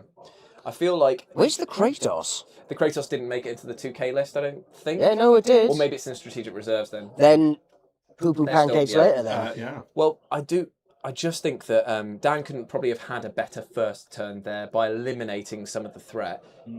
Ollie's Yeah, he's taking away some of his speed Yeah. and his ability to get up into the grill. Ollie's response here is going to have to be pretty damning to get because I think Dan, if he has it- Dan hasn't had to move. If you look at this, Oh, he's basically he's piling out the Terminators. he's basically just allowed himself a huge gap of response here for his Destructor. Destructor and the Forge Fiend at the top left. So that means that they can just go, cool, that's a free round of shooting right there. Maybe even 2 if it's slowed down enough. Bearing in mind, we're talking about an army that has 3 squads that can move 12, and I think they have an advance and charge ability. I was interested to see that they didn't go straight up to the Titan, hug that for the first round, jump over between its legs effectively for the second round. They were very far back. I mean, What's the first date, mate? Not everybody jumps straight into the legs on the first date. wow. They were just doing it wrong. But, I think with what's in the list for the Raven Guards, they can close that distance. But you're right. Dan has got himself a nice alleyway, basically a corridor of pain, if you will, Yeah. leading up to him. Yeah. But he's also put himself in a position where he can be completely hemmed in and stuck in a corner. Yeah. Because if, for example, the Vanguard vets get into the side of that Predator's going nowhere for the rest of the game. Yeah, it's true that. And I think the autocannon is blast. So its basically, main like, stuck option, with it. what he'll be doing is shooting the -1 with 2 las cannons. Yeah, true. Again, it's all entirely theoretical based on what it can actually do. Oh no, the Predator autocannon's actually rapid fire too. Oh That's not god, bad. that's gross. Yeah, they don't want to tie that up because that'll be 6 shots. Yeah. Just straight into the face. Ah, Cherry Tango, you delicious bastard. I'm upset that they got rid of the mango. Tango. Yeah. It was the one, man. Iceland It was so good. selling it for like 12 cans for really cheap, and Have they discontinued it or something? No, I just think maybe because it's so delicious, they've run out. Ah, right, okay, fair enough. I mean, I'm not... the cherry one is very potent, though. It's good. Man, I'm a big fan of Apple Tango as well. If anything, That's the one. their weakest is Orange Tango. yeah. Well, did they start with Apple Tango, or was it Orange? No, it was Orange was the Tango. very first one, Yeah. was it? Yeah. But then they came steamroller in with the Apple Tango quality. In one of those, in a rare Shrek 2 moment, the sequel better than the original Apple Tango. Oh, here comes the Kratos. The problem And there is now- any 3 wound things getting hit by that are going to go poof. Well, it's whether or not that Predator can stand up to... See, it's not actually that great against the Predator because its main gun is strength 9, 0 AP, Yeah. 3 damage, but it's devastating wounds. Oof. So it's basically, it can look at something like a Terminator and go, if I get lucky, Yeah. you ain't lucky, punk. Very In fact, let's true. have a look at all the weapons it's got because they've got so much. Ooh, that's okay. Nothing in that one. All good. Sorry, he knocked over an empty cup and I was worried it was not so empty. But, right, just to run through It how... was the only flavour that rhymed. Marketing nightmare. Yeah. That is actually, yeah. So, just to say what we have on a Kratos, it has an autocannon, Yep. which are great because they're 2 shots and they're -1/3 damage. It's got hunt killer missiles, which we all know are lovely. It's got 4 las cannons. It's got a 9-shot Volkite, like I said, is strength 9, 0 AP, 3 damage for its devastating wounds. And then it's got a heavy bolter glued on it as well. Yeah, And not bad it's- at all. When making ranged attacks, this... okay, so it can also do its blast weapons in engagement range, even though it doesn't actually have any Yeah. here. Yeah, it's a pretty nasty tank, to be honest, and it can pop smoke. again, we rarely use the smoke feature in this. We do, but I believe that better players might remember it. To be honest, like whenever something shoots in, it's like, oh, it pops smoke. It's usually like the target of 1 billion units, and you're like, well, getting the -1 for one thing is not great. Like, well, yeah, it was like back in the day, Armour of Contempt was the thing that you would do for all the time, absolutely everything, and now like it's your kind of CP like would almost be auto spent by that, wouldn't it? And now it's like, oh, at least there's a few fun other strats to do. Yeah, yeah. So although there's still that like part of me whenever I see a new detachment come out and it doesn't have an Armour of Contempt or adjacent, whatever, and you're a bit like, oh. Can we just check to see if the line of sight on the Land Raider can clip the side of that Predator? Because it's touching the objective there. That isn't that tall, the leg. Yeah. What, the Rhino or the Predator? The Predator, because if I was him, I'd be tempted to be putting 4 Godhammer las cannons up into that Predator and just popping it. Gentleman's agreement would probably say that yes, that track there is probably at just a jaunty enough of an angle to clip the very back pipe of that, and that is oh yeah, there we go. That's a great point here, Jules. I would never pop smoke because I play against Beanie all the time and Tau ignore cover like badasses, as do the Panspectral. Well, we used to with the Panspectral. I miss that so much. I know you don't. Oh, hell no, don't I miss that. It was great. I was like, oh my god, I get to use cover again in my cover-based game. Such a weenie wanting cover. How dare he? You are a strange duck of a man. Beanie's like, why don't you enjoy running your 30 boys into the open? Oh, come on, guys. Like, yeah. Do you not enjoy dying before you've moved more than 8 inches? Don't make me go and buy another Hecaton. No, please do. I want you to expand your forces. So do I, but then I have to paint them. Yeah, that's the problem. How much you got to paint for your next journey?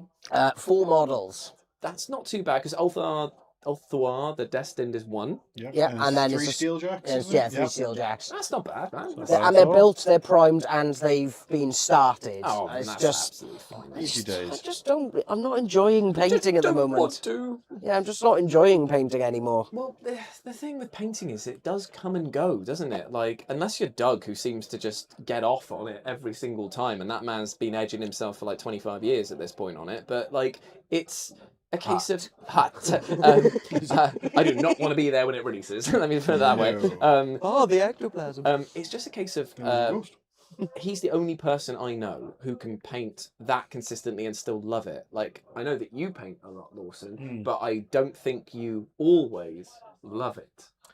No. Yes. Yeah. No. Whereas, like, I have these huge bursts where I go, like, I'm going to do it all. I'm going to get all the models down, and I start painting, and I'm, like, going through them. And one thing will happen where it's, like, say, in my mind, a method of, like, this is how I'm going to do this metal surface, or this piece here. And I try it, and I look at it, and I go, don't love that. In fact, I don't love any of it. In fact, I don't love painting. Burn I it. think I kind of hate painting, and that's I want to like just pay a pro painter to do all of this. And then I'm poor. And I don't know. Like, Shmuley, you want to paint my army for me? Do you? yes. Awesome. I would very much enjoy that. Be careful what you say. Yeah. I was about to say he will take you up on that offer, and he will be sending all of the models straight away. That's how Doug became their indentured servant. Yeah. Well, he lives in a box. Yeah. We just beat him till he paints. We feed him gravel. We changed his litter. He's fine. Yeah, but I just changed Wait, it with did the we? old. No, I just changed it with the old litter. Oh no! I just let it dry. Oh no! They were saying Vitan were tempting for me to pick up, but they just felt like a denial army. You want to play an Imperial force, but as a Xeno player, Space Marines are stupid, and I hate them. Space Marines are stupid. Yeah, you're right. Yeah, but Votan are better than Space Marines because they're half the height and double the hate. Yeah, that's true. Okay, so we've got a fair few rolls here from Ollie. I'll check in and see what they're having a little chat about. Yeah, it's dangerous. I've got an entire Tyranid army that needs painting, so you know. I like Tyranids. Me too. I started them and I did them in Kronos. Oh, does he explode? And We have... the Predator has gone. yeah. No. Ooh, I wonder if that was the Land Raider or if that was the Kratos. Because the Kratos also has 4 las cannons. We've got these guys here firing into... Who? Who are we firing into? I don't know, he's just pointing. Into the Plague Marines. Yeah, they could They have die. 10 shots coming in And against... what are we looking at? This will be... Is that intercessors? Your guess is as good as mine with those ones there. Maybe. Oh, they could be the incursors. Okay. Because yeah. Okay, so... Oh, cool. Well, Because- we will talk soon then. Oh, there we go. Fair enough. Yay! Shirk. 4 saves, no AP coming in against the Plague Marines now. 1 goes through onto the Plague Marines from this squad over here. I realised that I should... the audience can't see where my mouse is, which is kind of annoying. But just take my It word isn't, for because he keeps making it pick my nose whenever he's not Yeah. actually directing it. There's I'm rubbing Beanie's face with the mouse right now, and he hates it. He hates it. My face! It's been digitally violated. Oh dear. Because that works on 2 levels, because it's digital and fingers are your digits. See what I did there? Sharp. I wish I hadn't. Well, Dan's just had a very spicy roll there. Double 6s for some of the damage prevention coming in for saves. Oh no, mutant snake eyes. Twin linked. I like that. I'm going to use that liberally. So one of the Plague Marines has just been blatted. Yeah, because they're toughness 6, aren't they, Plague Yeah, Marines and that's now? what Ollie was just finding out. He's like, wait, toughness 6 for a regular battle line troop? And he's just like, yep. Yeah. Well, they are grime and dirty. Yeah. A bit grime and dirty.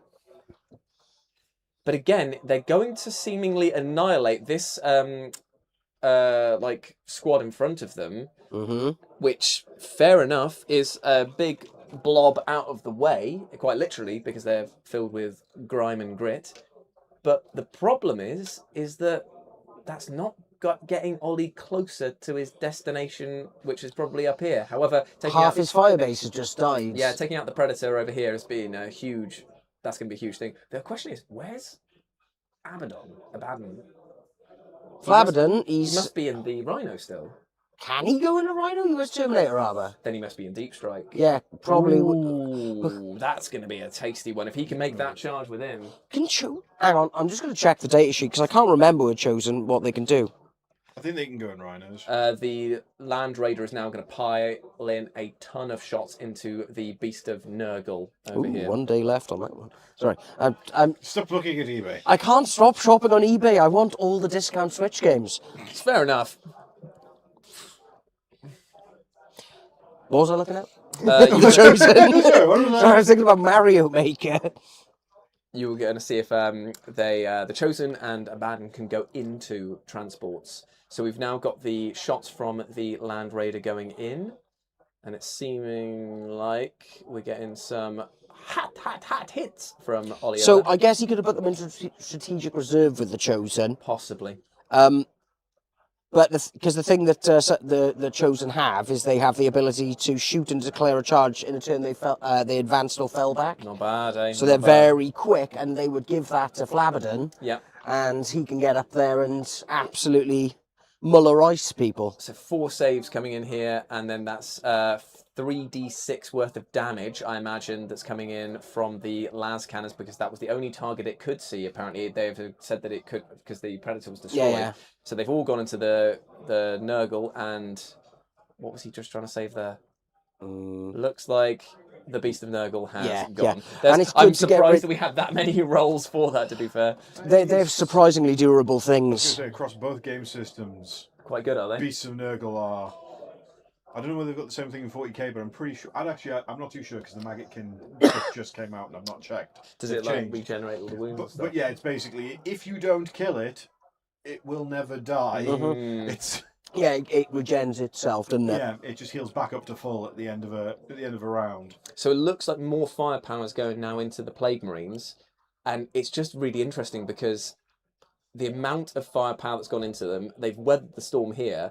They're likely going to fold as soon as the charge phase begins, which is what we've done now. The assault terminators Yeah, I have was going charged to say, them. why shoot them when you've got that many assault terminators? Just a fucking... I think it's because it was the only thing to shoot, and he just wanted to try and, like, whittle them why down. waste it? Yeah, but now it's hammer time. The question is, like, I know that I was singing Dan's praises a moment ago. The question is, how is Dan actually going to remove these two threats here? Because now these Terminators are definitely on the objective, and they're going to take it from the Plague Marines with the help of the Outriders and the...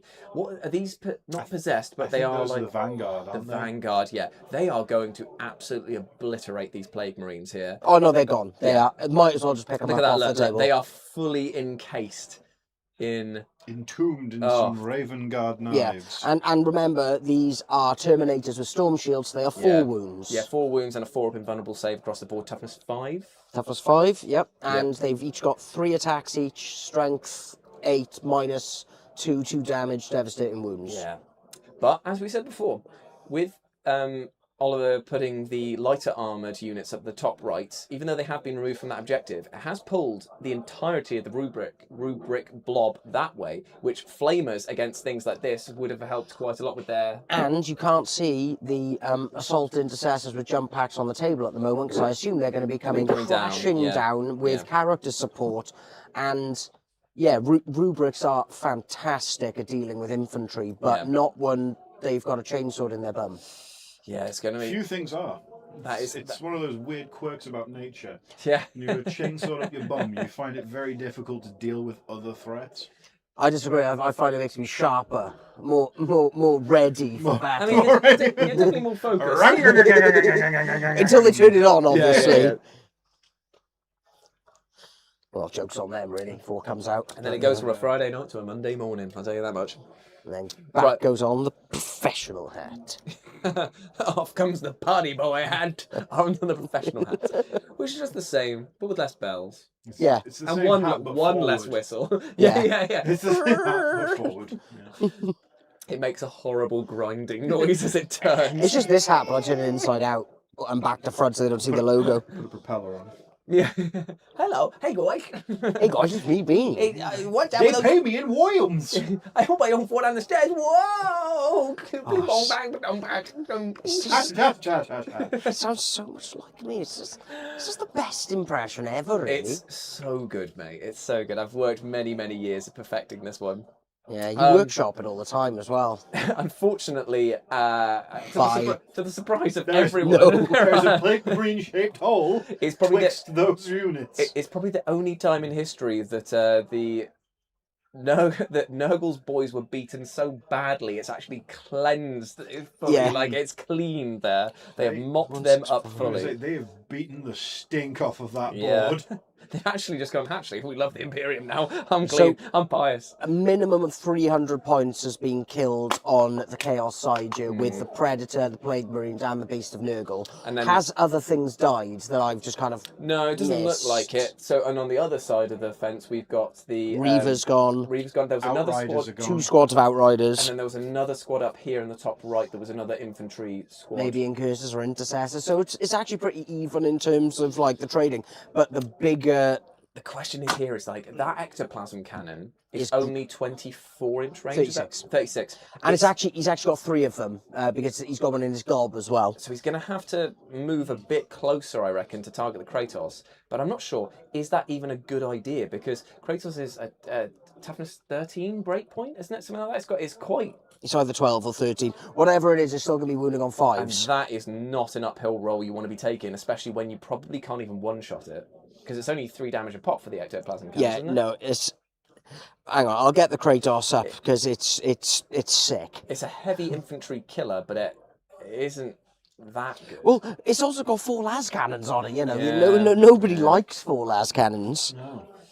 But, So it's toughness 12, so it's still going to be a 5-up to wound it. 2-up save, 18 wounds... But it doesn't have an invuln. So the minus 3 would actually be quite useful. Does it benefit from the detachment rule of the -1/2 cover saves, or is it just infantry and battle line to get that? I will have a little look. Thank you. Oh, but 18 wounds though, that is a... It's a tough nut to crack. That's a beefy sandwich. Ranged attack targets an adept as a Astartes unit, so it's getting a -1 to be hit at this range as well. So if you game it out, 3d3, you are averaging 5 shots. Yeah. hitting on 4, so half that again. So let's push it up to 3. Yeah. Then it needs 5s to wound, which you have a 1 in 3 chance of getting. So 1 is going to get through. 5 up save, so it's got a 2/3 of a chance to do 3 wounds by averages. So we've got the Vindicator now moving on. Now because That's a spicy tank because it's got a Demolisher cannon on it. Because all of the Renegade Raiders have assault on everything, don't they? Yes. So that means that, because we just saw Dan roll an advance move with this, I personally thought that it was limited to just, again, infantry and battle line We're stuff. going to find out now. Because if not, he might find himself regretting advancing that, especially when he needs it to do the big damage. And there's the answer as to where's Poochie, because Abaddon is up there, it seems. Oh, he was just chillaxing. Which is a strange one, because obviously holding the back line with something that is... Yeah, no. All Heretic Astartes models in your army have the assault ability. Well, in that case, then, he's going to be able to do a potentially huge amount of damage back to the Kratos. But is that the right choice? I know that the Kratos is a big beef blopper. It is the big beef flopper. But I'm wondering if all of that firepower might be worth going into the big infantry blob here. Okay, so a Demolisher cannon... That's a lot of mobile power. If you can take him off of the objective, he ain't going to score. Okay, so with the Demolisher cannon, again, you're looking at about 6 shots. Yeah. Because it's D6 plus 3. Yeah. It's strength 14, so it will be getting that 3s to wound. Which is glorious. And it's -3, and it's a D6 damage gun. Maybe that is better to go against that. It's a big hitter. Yeah. But at this range, he's still outside of 12, so he's going to be hitting on 4s. He will be hitting on 4s. That's gross. From Flabadon to Stabadon. Yeah. He just needs to work out more. The cultists have absolutely pegged it up the board there, moving up to claim on that objective. Fair play to him. Move your feet, lose your seat. Yeah, he's right to do it as well, because otherwise he was going to have a bunch of squads of intercessors in the background there, and they would be able to take that objective. And although the ectoplasm Forge Fiend would look at them and go, I'm going to snot on you, and it's going to suck. If I were Dan, would I be looking to move this Rhino back onto the objective and move Abaddon and the boys forward to take their place? Because they're not doing anything at the moment. They're living, which is great. I would have been tempted to try and ignore that entire corner and shift everything over. Oh, so you refuse flank and just completely just go, no. Like so Abaddon never gets into the fight, but never gets taken out. Is that a Hellbrute that's down there as well? No, they might be obliterators, because he's got 2 squads of 2. Oh, okay. Now they can do some cooking with gas over here, yeah. Yeah, so the Kratos, because its biggest letdown is the fact it doesn't have an invuln, but it does get the benefit of cover because of the detachment. Yeah. So it's -1 to be hit, and it gets the benefit of cover. So it's going to ignore the first minus, so we're going to be looking at -2. So it's going to be saving on 4, so it's got a half chance to ignore it. I assume, well, we don't know if they spent any CP. I don't think they have. Doesn't look like it, no. But look at this, he's going through the legs of the Titan. Oh, and that's what makes this board the best. Yeah. Because it's so big that you can. Doug was just saying that, like, when he invariably lends it to us for us to play on, he was just like, you could have it for, like, a combat patrol one, or what if you did a kill team or something adjacent to it, and it was like a capture the flag style thing, where it's just like one flag, one objective, like, on the back, and it's the power core that you're all fighting for. I was like, that's sick. It's a good idea. I wonder as well, with your Necromunda printed houses, you might be able to put some houses around the base of it here and like some walkways and have a town that built itself around the corpse of a Titan, which would be sick as, man. Imagine having a pistol fight on top of one of these massive pauldrons up here. Well, remember on the Imperator Titan that we did that kill team on? That was just glorious. Good. So good, man. Bless Lee. And all of his crazy inventions. The man is unstoppable. The amount of stuff that he scratch built is just nuts, isn't it? Yeah. And he does it so quickly. I'm just like, how are you finding the time to do all of this? Yeah, I have no idea. I get tired thinking about it. Frankly. Okay, so again, if we're looking at the focus malice shots of the obliterators, they could do D3 shots that are strength 12 -3, 4 damage. With 4? melter, yeah, it's melter 2 as well, so it could go up to 6 if they were in half range. So I think they're going for the Land Raider. I think that they spotted their thing. I think that they are going for this focused shot because they keep measuring from the Land Raider, right. and then they're moving towards it. So either that or they might have a more deep strike. Nah, it's got to be the Obliterator's moving through, hasn't it? Yep. So the Obliterators are moving through. They have clear line of sight. To I think it might be that squad there, or it might be the Land Raider. But either way, woof. Yeah. Speaking of the Obliterators, the new Mutilator. Oh man, they Oh. look sick, don't they? Oh, Like, Mutilators have needed a glow up for a long time. But are you saying that Melty McGee faced the ones? it's me. Right there, Goofner.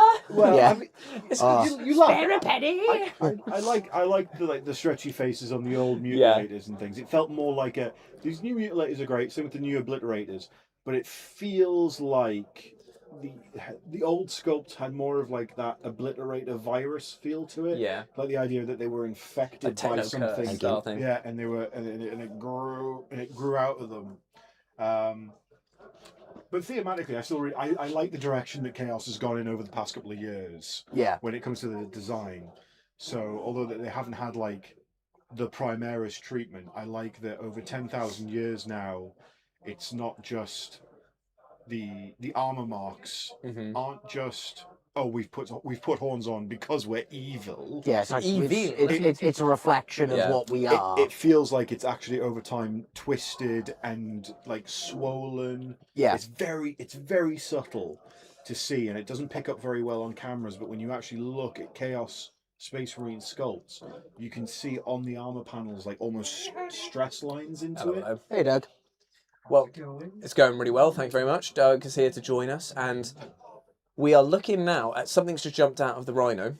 I believe that is more rubrics. Is that correct? Did you say there's 2 squads of rubrics? No, that'll be more Legionnaires, maybe, or is it? So the Legionnaires, or maybe Chosen. Oh, it might be the yes, Chosen because I Chosen. can just see a little like thing there. But that is crazy. If they can get in there, that's going to be a fight for the ages. Mutilators down here picking on the Land Raider. There was a reactive move from another unit here to get out of the way. If Dan rolls hot here, he could take out all of Ollie's bricks of the guard, brick of the Terminators, severely damaged. Right, without Abaddon there to give the re-rolls, I don't know if they've got quite the punch to do that into the Terminators. There's Abaddon there. He's going for it. He's abandoned the home field objective. But it's a 6-inch aura. Ooh. And I would have advanced him then. In that so case, the Obliterators, however, if you shot the Obliterators into the Assault Terminators, they are damage 4 weapons against 4 wound models. Pretty much perfect for just getting rid of them. And it's a half chance to save. Yeah. Because it's a -3. No, yeah, -3 guns. So, and it wounds on 2s. I like this. Dan is just basically going full on aggression mode here. But he has to. Every single thing that he's got is now pushing outwards. Yeah. Forge Fiend now joining the rank at the back. But everything else, woo. So, Louis, I think those characters are actually going to come out just before 11th edition drops, I think. I completely forgot you guys are getting the twins. Yeah. They look great. Twins are very cool. Yeah. I think it'll be part of the whatever version of the 500 Worlds the Tau gets. It'll be book 4.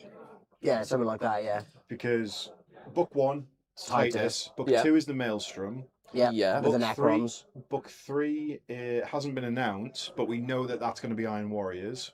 Oh, because of the teaser. Yeah, because it has been named. Yeah, Eye of Terror. Is it? Yeah. Okay. And I think book 4 will probably be called like 5th Sphere.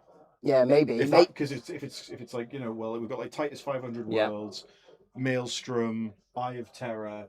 So if they're all locations, it'll probably be like 5th Sphere or 6th Sphere or whatever. Because the 4th Sphere didn't go very well. Or just call it Sphere 2. Or just like Damocles, still on fire. Yeah. Which is my favourite thing. Yeah. Like the Damocles Gulf is on fire.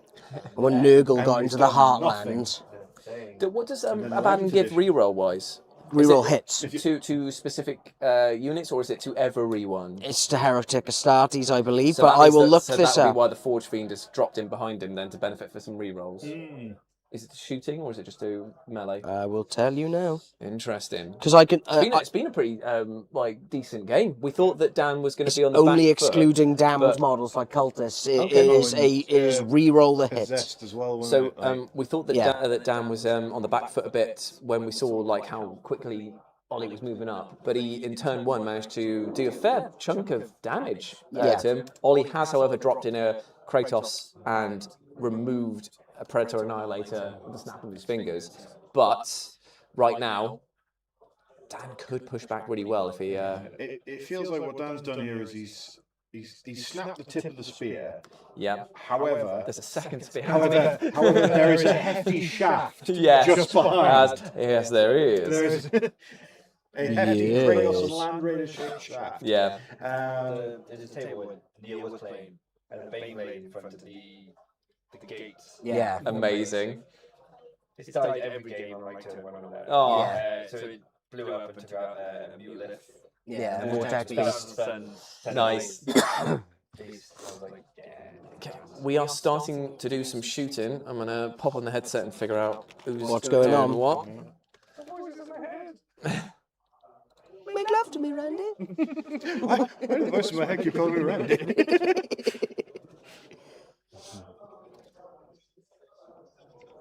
17 shots, he's just said. 17,000 pigeons. From...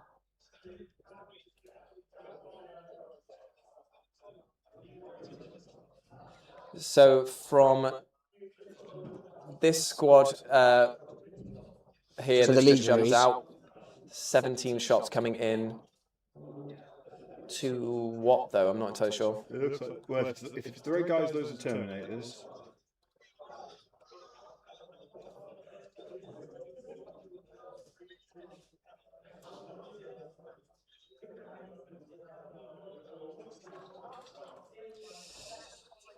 They're not saying at the moment. But Okay, we'll well- find out. Yeah, if this gambit works for Dan now, it'll make such a change. He's shooting into these guys here. Oh, so that's the Vanguard. Yeah, into the Vanguard. But they're the ones that look like Chaos Possessed, weren't Yeah, they? yeah. So he's got 14 hits through. Okay, if... 14 wounds through apparently. Oh, well, At poop, minus poop. 2. What the hell are they then? No idea. Oh, I can hear that.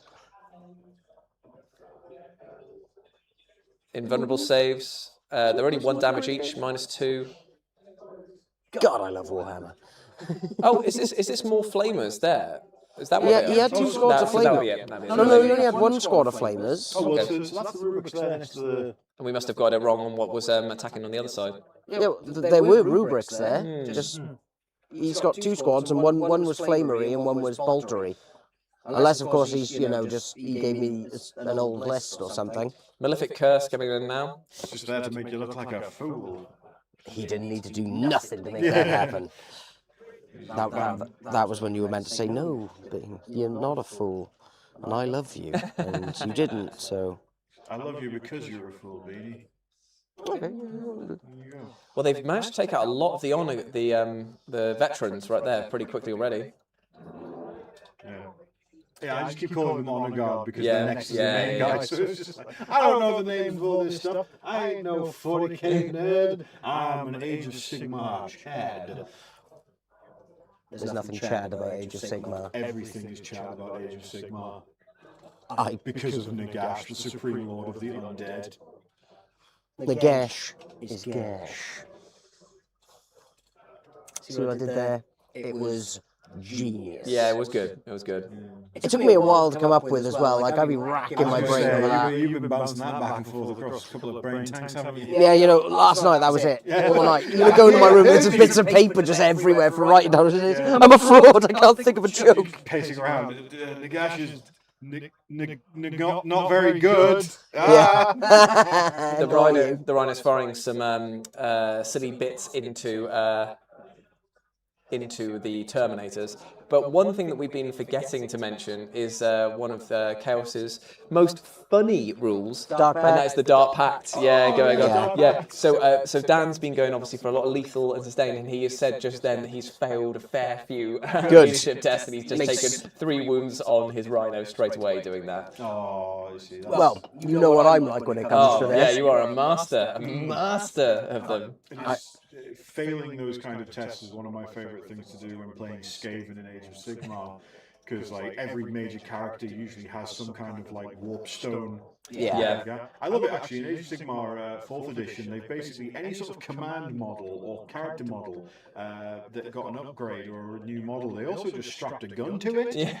So why not? So it's just like, it's just right with a gap now. Yeah. But then it's just like, oh, we'll overcharge the warp stones, like more warp power. And it's just like, don't roll a 6, roll a 6. Straight away, dead. Straight away, my rat's skull is exploded. This is Warhammer, yes. Yes, Very much so. Zephyr Games. Yes, it is. We are watching the finale. Well, I say watching. It's happening live, literally over the other side of the room here. At Firestorm Games in Cardiff, the Fall of Vitria 7. It's a narrative tournament held by and hosted by our good friend Crazy Doug, and we are watching the finale play out between Oliver, who is in the bottom of your screen, running the Raven Guard, and the top of the screen, Successor Chapter, and the top of the screen is the Black Legion that is being run by Dan, and you can see here that we are playing on a massive Warlord Titan-themed map that he's fallen over like a big silly Billy. One too many I drinks. know, right? Can't handle his pints. So we've got a... there we go. Zephyr's very happy with that. And No worries. And we've got a lot of firepower from Dan, whose turn it is, going into Ollie's Raven Guard Successor Chapter right here. And seems to be going pretty well for him. Technically, this is the 3 men of varying hair status watching guys play Warhammer while gaming. Well, to be fair, as we did this before, if everyone takes off their caps... You'll get blinded. Yeah, look. Solar flare.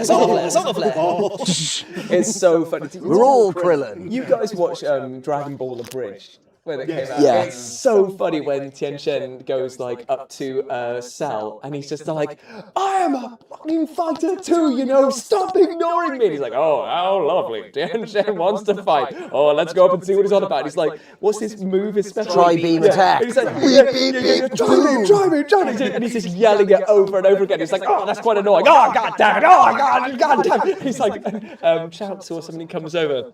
He's like, how long can you hold him doing that? He goes, oh, just keep him there at bay. And you can just hear Cell just getting more and more annoyed. So like, when I go down, I'm going to kill you. God damn it.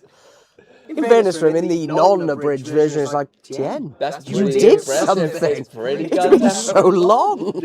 I always love Dragon Ball for that, where you just go, hey, remember that character who kind of sucked, but is your personal favourite? Here's a glow up for him. He's going to kick somebody, and he's dead. And he's gone. Well, it's like Krillin in Super. Yeah. He goes up against Super Saiyan God and holds his own. It's like, all right, it's really dumb, and they just got the scaling completely off. But yeah, for me, Krillin being my favourite one because he's short. And now And that's it. And now bald, yeah. And he managed to get the hottest wife. Yeah, which And the hottest girlfriend. oh yeah, with what's her Marin. name? And then oh yeah, no, I'm thinking of the one that sneezes and changes personality trait. But yes, she took him for all he's worth, and he's like, I just want you to go spending and shopping for me, and he's like, okay. Yeah, people. Yeah, you're getting it now. Basically, someone says something, and we'll just go off on a tangent. Yeah, what is going on in the world of Warhammer? Actually, no. Let's keep with the Dragon Ball tangent, please. So I reckon that we now have to, as we did when we did Lord of the One Rings. time you won't be distracted. No, when we did Lord of the Rings, we went through and we discussed who we would be. We went through Marvel characters that said we would be in a previous one. So it now begs the question of which Dragon Ball Z characters would we like to be, or what do we think we are? Because I think. Please don't say I'm Master Roshi. No, you're not that. No, you're not that much of. Yeah, you're not that much of a pervert. I think that I'd be that really lame android, the old man one. Oh, when Dr. Giro, when he decides to become an Android 20. Yeah, I'd be him. I'd be like, I'm the best. I made myself the best. No, you didn't. You made yourself the worst, you fool. Like, or I'd be the big brain in the jar that's buried under the ice. You'd be Dende. Oh, I wouldn't mind being Dende. Dende's Oh, good. look at me, look at me. Dende becomes the god of everything. Do you remember when Kami leaves? Yeah, he replaces Kami. Which is pretty damn sweet. The coolest thing about being Dende is the fact you get to hang out with Mr. Popo. That's true. And your house is super class. Yeah. Oh, the Ginyu Force. The starter with Mikey in as well. That would be good. That would be good. Well, it would be Mikey. Mikey would be somebody, two more ideally, someone baby Jace. Yes, All yes. right. Yeah, sorry about the mics. There's not much we can do, really. Why, what's going on here? Voice, all your voices 3 times when speaking. Yeah, well, yeah. Unfortunately, it is just a curse of the technovirus of having 2 audio inputs, but 3 mics so close together. They have fixed, I think, with the Rode Mic Go 3 or the new ones that are coming out where you can have 4 off of 1 receiver, but it would take somebody with much more audio engineering skills to be able to figure out the... It's probably going to be something like it's a latency and a redundancy thing that you need to look into. It's like, do not pick up audio from this source, but how would it do that? Yeah, it's all this other stuff. I'm just not going to worry about it, really. Yeah. I'd be Yajirobe. Yajirobe. Yeah. Yeah, I basically would turn up with beans, throw beans at people, and then go, hey, and run off, and occasionally do something class like cut off a tail. What do they call him in the abridged version? It's Bean Daddy. Yeah. And that works so well. Beanie Daddy, Bean Daddy works very well. And I hang out with a cat. Oh, yeah, that's true. Life sounds great. Life is good. What would Lawson be? Oh, Lawson would be... Oh, fucking hell, what is his name? The... Mr. Satan. Mr. Satan, yeah, that's it. You get to be the hero. Yeah. I was thinking, I got it so confused. I was just going to say Majin Buu. I was just like... Oh, Boo would be fun. No, Buu. but they've made Boo suck so hard in the newest one because it's like Shenron. he slept through the tournaments. It's like, come on, man. Yeah. But he did look amazing when he got shredded and had that fight with Goku. I love the fact that none of us have been like, I want to be Goku, I want to be Vegeta. It's basically just like, nah, we know who we are in the grand scheme of At things. best, I'm Krillin. Yeah. Goku and Vegeta is what you aspire to be. Yeah, true. You could, yeah, you could be the Ox King. Yeah, Ox King. You could be the Ox King, yeah. Sick. I'd be that guy who tries to constantly betray Vegeta by dobbing him in. What's his name? Oh, we're being told how to do it. Oh, I'm slightly tech savvy. You guys could get some mic stands with directional audio capture the way that... Then capture audio from where they were pointed. Yeah, that would require a ton of money and investment in order to get that setup going. I think that because we are currently in the back room of Firestorm yeah, games. like, don't get me wrong, this is not going to be our traditional setup. Usually it's like we do one-on-one, so we've got the wireless... And we're on the other side of tables and stuff. These things here. So we'll probably be using them on a one-on-one thing is like completely fine. You don't get the audio bleed. But I think that when we do doubles, we will look into what we can do to fix that. I've seen some channels use like one overhead directional mic, but I've always found that, well, they've gone on record to say that the amount of audio processing and like extra steps they've got to do to get it working just doesn't seem like it's worth it for me, man. Like, for what is ostensibly meant to be something that we just pick up and play. Like, ease of access is the name of the game here. What's going on Warhammer style? Because we've already decided that I'm Goku and Vegeta together. Thanks. Gogeta beans. You know it. Okay. Hundreds of thousands of people watching us every day. True. Yeah. That would be class, though. Okay, so let's see what saves that Ollie is about to make here. Ooh, let's see. That's 3 saved. So who is that going to be affecting? It looks like it's turned Down out to it's too three. strong. Down to 3 wounds remaining on this guy over here, who must be their Big E, who is now exposed by the rest of that. Melter, he just said, is going into the Terminators. Yeah. Makes sense. He does have one outrider left. Sorry, hidden behind. Oh yes, he that does. ruin. Yep, behind the ruin over there. Oh yeah. Hello, bike. Strength 9 coming in, hitting on a 3.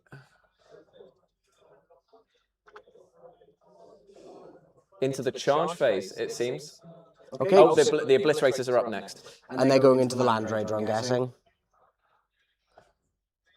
Obliterators are shooting into the Land Raider, as we thought that they were. Probably sustained hits for the Dark Pact. And he is Dark Pacting right there. He's gone for lethals with that.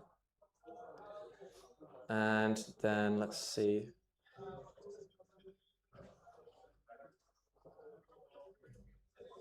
Okay. Did he pass? Melter profile is going in.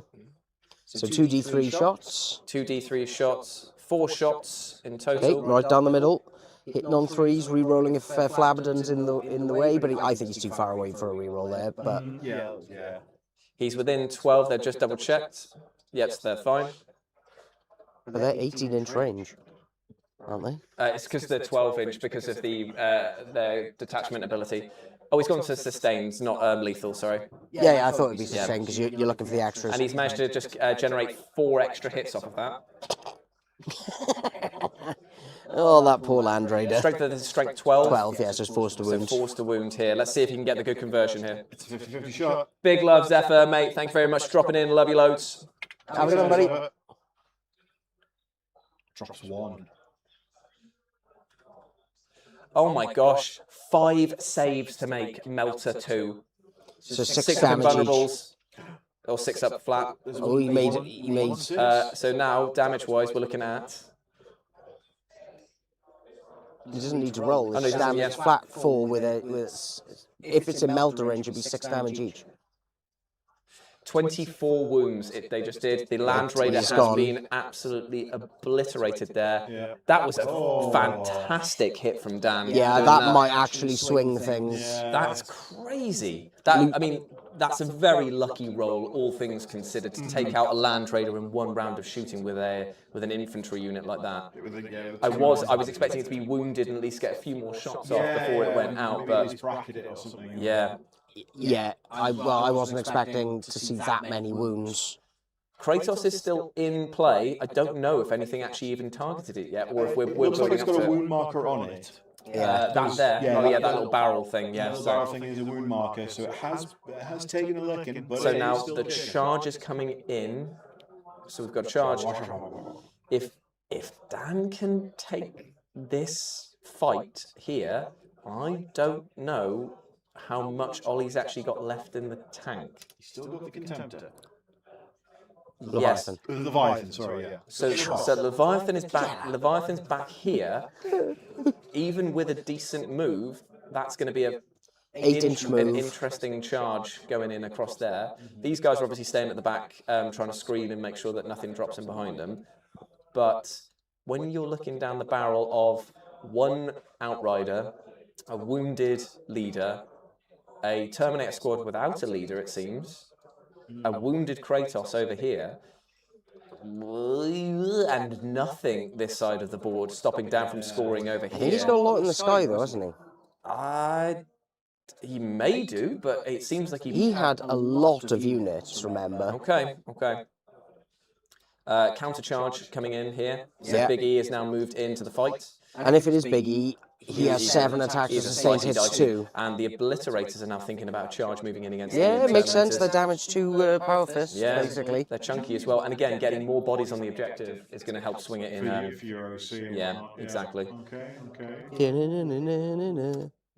I mean, there is, like you say, there is a... Said OC, so Orange County. Every time. Dan is the man, says Smooley. Yes, this is like he has had some seriously spicy rolls. Indeed. Dan. He's our And man. if he can't do it, well, I'm on $50. His name is still Dan. Okay. No. We'll take away one of the letters. He's done. You thought we were going to take away the D or the N? No. Da. Who needs vowels? Vowels go first. We know this. Oh, it just reminds me so much of The Hobbit when they got his bloody Bard's kids involved. Da. Yeah. Da. Fucking da. Oh, the Hobbit films. So bad. They were so bad. Absolute stinky. Did you ever play the Middle Earth board game? Which one? There's quite a few. GW one. Lord of the Rings, Battle for Middle Earth board games. I don't know if you remember. Oh, like their fantasy battle. Like Battles of Middle Earth, or whatever it's called. No, I've not since the original release of it years ago. You know, when we all got on board of it because they had that wonderful Partworks magazine. Yeah, and everyone bought the first edition, and they went, "Whoa, that's a tenner." Nope. After that, no. Oh, I kept collecting it. Tom Douglas had like most of them. Yeah, he did, I got a lot of them, and then very unfortunately, I was had a them fire. Well, no, I had them on a shelf. If by fire you mean my cousins. So I had them all like painted and on a shelf and everything like that. And my cousins came over one day and things. Like, oh, they love Lord of the Rings as well. I was like, well, apparently their favorite thing about Lord of the Rings is snapping the Riders of Rohan off at the ankle. What? So they were impossible to put back together again, like even with plastic glue. What, were they actually just actively breaking them, or just being a bit heavy-handed? No, they started actively breaking them. Once the first one broke, that was it. And I was just like, I'm going to hold this grudge for the rest of my life. Yeah. I'm surprised they're alive. So rubbish. Here I am, well over 20 years later, 25 years And later. still a grudging. Still remember it. Well, it looks now that there's been a fair few saves for Ollie. I don't know if this is against the Terminator or Big E, but it looks like we're taking Terminators off the board now. We're picking Terminators up, which is never good. We're touching one. Touching Two Terminators gone. Two Terminators. Oh no. Potentially a third? Wow, that's pretty impressive considering it's mainly accursed weapons in that squad. And they're damaged one, aren't they? Yeah. He must have failed a lot.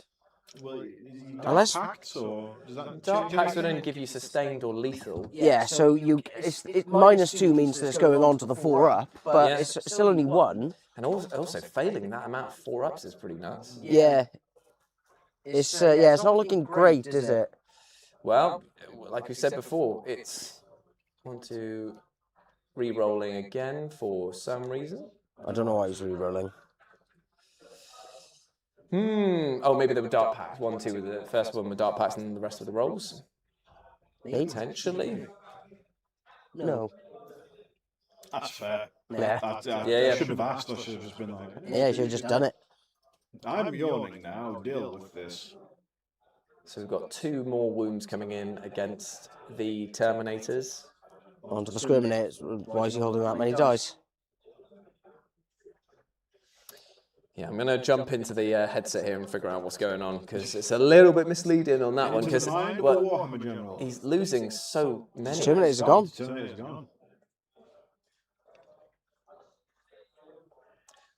What are these boys? They seem to have just done magical amounts of damage left, right, and centre. Did you say he had a Chaos Lord in his?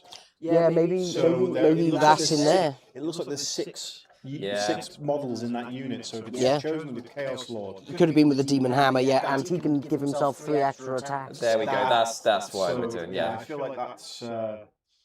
Yeah, so the Demon Hammer is 5 attacks, strength 8, -2, 2 damage, devastating wounds. But with chance for glory, he can give himself an extra. Once per battle at the start of the fight phase, if it does, until the end of the fight phase, improve the strength, attacks, and armor penetration by 1. So it would be 6 attacks, strength 9, -3, 3 damage. That Sounds. That would explain that. Flat. Yeah, that's an amazing punchback. So there you go. We may get sidetracked, but Yeah. eventually we'll It find all our makes way sense. back. It all makes sense. We'll find our way back. We'll work it out. We've got his last guy that's attacking now into the only one that's able to attack Big E. Yeah. Everything else went into the Terminators. Wounding on 4s here. Wow, that's very lucky that he declared it that way then. You know what I mean? It's the only guy that's in base to base with him over the Terminators, I think. Right, okay. Oh, looks like he's taking a wound. Yeah, take 1 wound and now he fights back. 7 I attacks. assume that he will mulch back against... If he gets a couple of 6s now, Yeah, then he'll then go through. it's sustained hits 2. Right, okay, so... So it's 2s, 6s are spicy. Ooh, I think there's like maybe 2 6s in there. And then strength 5. Yeah, he's just looking it up now because it sounds too good to be true. Ollie is just saying here that he thinks that he might have thrown the game by putting the Terminators on there because it allowed Dan to push up so heavily onto that bit here. And the webcam has once again stopped working, but do not worry because we can fix this. Oh, now this will prove whether Beanie fixed it or whether Jules fixed it. Yeah, true. Because if this doesn't work, and then you go back in and give it the old Fonzie But treatment... put it this way, whatever happens, it'll be fake news, and it was just me. Yeah, sure. See, So it's quite obvious that, it was me. And it froze again. Yeah, interesting. That is... Do you want me to go and No, I can fix this. pump up the jam? Give it the Fonz. Let's deactivate this one. Give you some of my... Genuinely, it must be that there's a dodgy connection on their end, because the fact is that they keep moving, and if they are tapping that bit there... Ian is a fair Lord of the Rings crush, you know, and he's, what's his name? Carl Urban. Even with the fake blonde hair, it was a powerful look. Actually, might have been his real hair, I don't know, I've never met his barber. I think it was dyed, but I think it was his hair, because there's like pictures of him and Viggo Mortensen in Japan at around the time of like Two Towers, and he has dark hair. So 4 have just been struck down by Big E. In that one rebuttal, he has now managed to just obliterate 4 of those guys, leaving just the Chaos Lord and his Thunderhammer and whatever that fella is over there. A chosen. Yeah. The chosen chump. Now, that is the end of Dan's turn. Right, we've got to see what he can bring down now to actually, like, spice this up, because he needs a brutal punch back if he wants to win you, because Abaddon's coming. Well, yeah, we can only assume that Ollie has 1 objective under his control.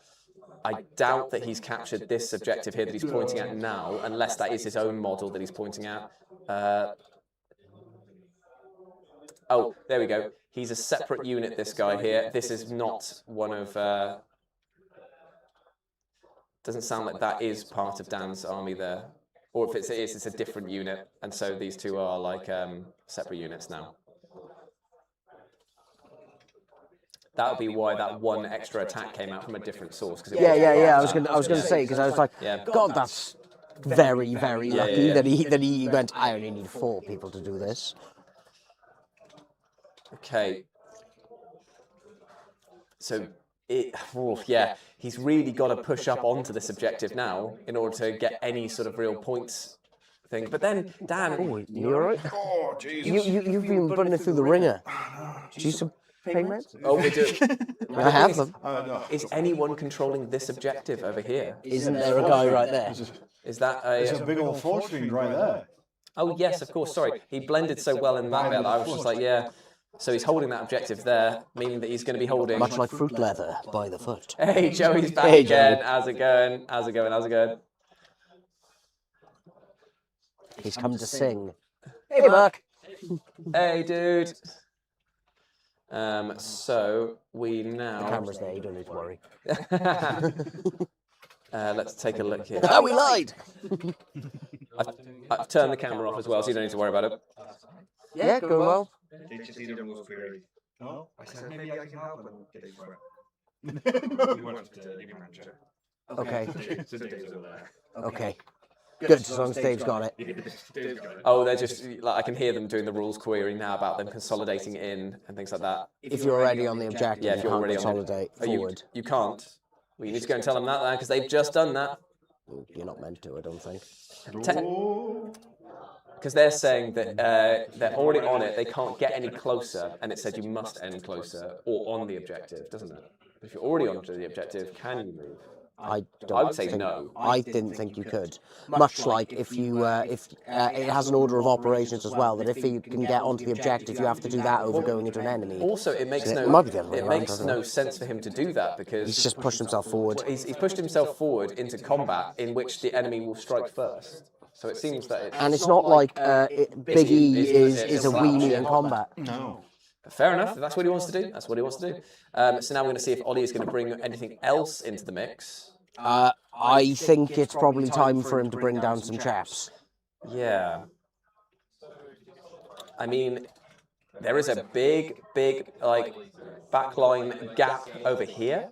Potentially he could drop something down. Yeah, charge the Forge Fiend, because they are not good in combat. But then if he charges the Forge Fiend, having kept Abaddon out of the battle for so long, you just turn around. You just turn around and come back in and murderize him. So, yeah, it's a bit of a tough one, that.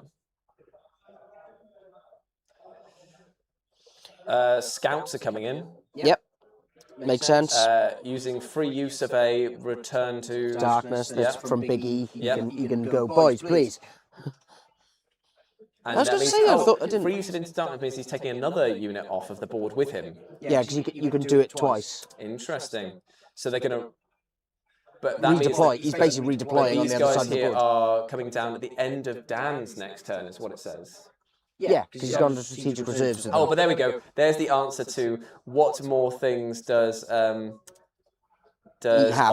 loads. I'm turning off everything here so we can just appreciate how much that entire right-hand side of the board We haven't edge seen the Inceptors yet. is all of the things that, that Ollie told is you now there was about loads to go. I was thinking, like, that is a... Because there's 6 Inceptors, and again, I'll just each of them have where is it? Is 6 assault bolters. Each has 3 shots. Big love to you, Smoolie. See you in a bit. Bye bye. See you later.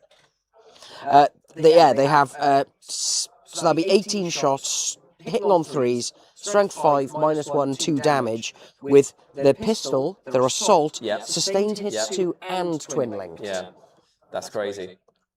Oh yeah, a meteoric descent. They can come in within 6 Yeah. as well. So they can drop down wherever they want and absolutely murder any medium to light infantry. Looks like the Contemptor is moving down near the Leviathan. Leviathan, sorry, and it's going to fire over at this squad up here, which I believe are the Chosen. Yeah. Or no, they were the legionaries, Oh, the weren't they? Legionaries there. We don't know. The issue here is Just not clear enough, the image quality here. It's that it good, needs- but not great. And we're now moving... Oh, wrong one. Just pressing weird buttons. Moving all of these guys. So who are these guys going to be then? maybe intercessors or incursors, Might maybe. be, yeah. And they might have the haywire mine. Which can do some funky stuff. Yeah, and they have the grenade strat. Yeah. This might be the time to go mortal wound Oh, madness. spam it, yeah. And just try to clear that objective through the tried and true method of mortal wounds. So 2 separate units tied up against Big E over here. Oh, yeah. What's Ollie thinking? What is Ollie thinking? I would love a sandwich. Oh, you hungry again? No, I think that might be what Ollie's thinking. Oh, right, yeah. Think it's hard, man. It makes you hungry. Kratos is beeping up so that it can use its OC on Yeah, the yeah. objective here. Yeah, should we have a look at what the- also be able to shoot at the Vindicator. Yeah, and it could pop the Vindicator in one go. Maybe. Maybe. Oh, here It we is go, full here we last go, here we go, cannons. here we go. Leadership test is being rolled for Big E. Passed. And he's falling back. Yep, so he doesn't have to do... Interesting, okay. So the OC of a Kratos is 6. So if That they is can do, brilliant. So that means that it is now holding that objective. Yes. And taking it away from Dan. If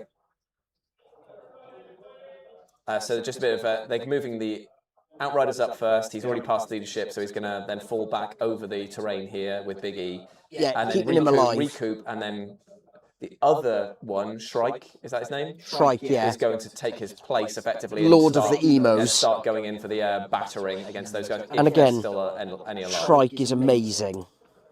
5 wounds, 3/4 up save. His gun is good.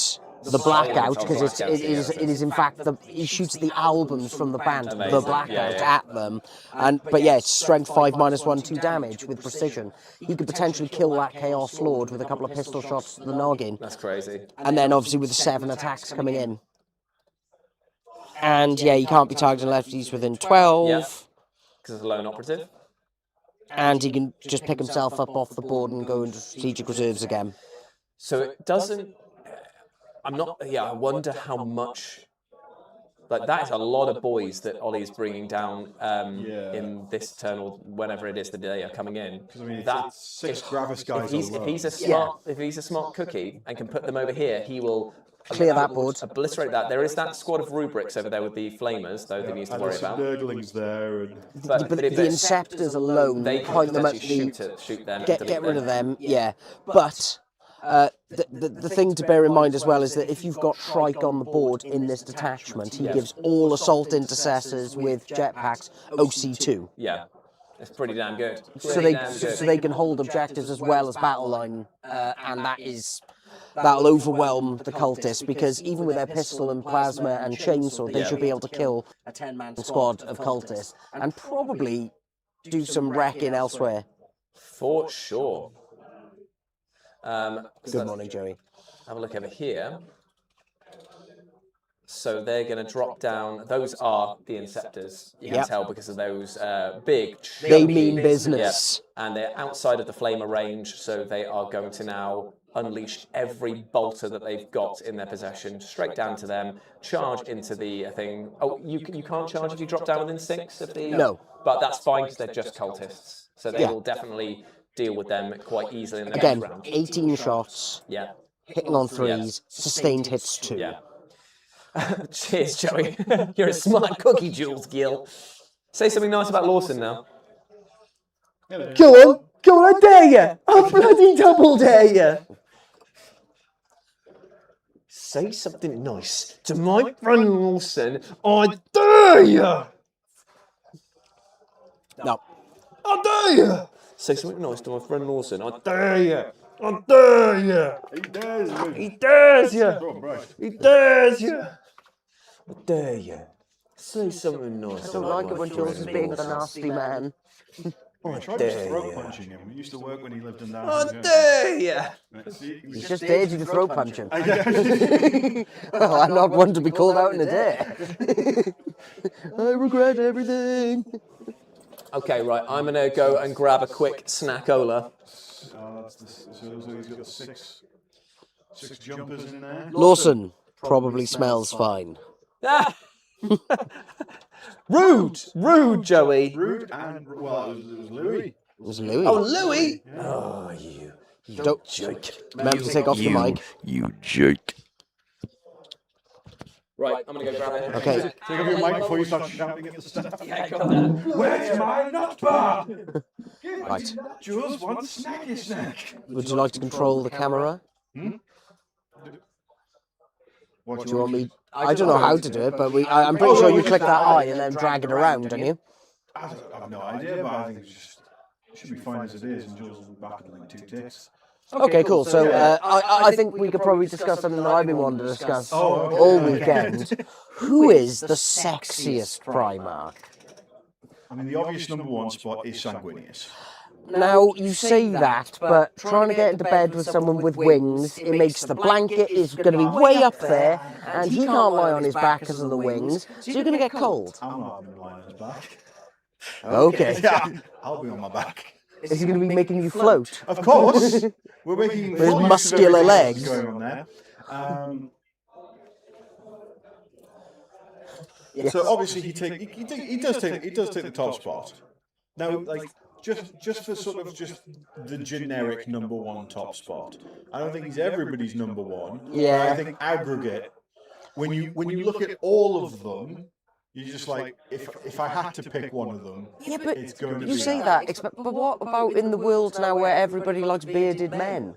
So Russ has got that kind of like barbarian charm. No, I think Russ would be too like. I think Russ gives off too much like January 6th shaman vibes. like the QAnon Yeah. shaman. I feel like I see that. Yeah, I feel like he's down the like if Russ was around, he would have fallen down the pipeline. yeah. He's Very red pill. Very red pill. He's also co-opted a lot of Viking imagery while not actually being Viking. Yeah, So it's just like, there's like the wolves and the Fenris and the Valkyrie and everything. I was like, you are from space, mate. Yeah. You are not Scandinavian. Yeah, where did you actually even come from? Yeah, so it's just like that feels a bit like the co-opted. Yeah, cultural appropriation of the space wolves. The space wolves.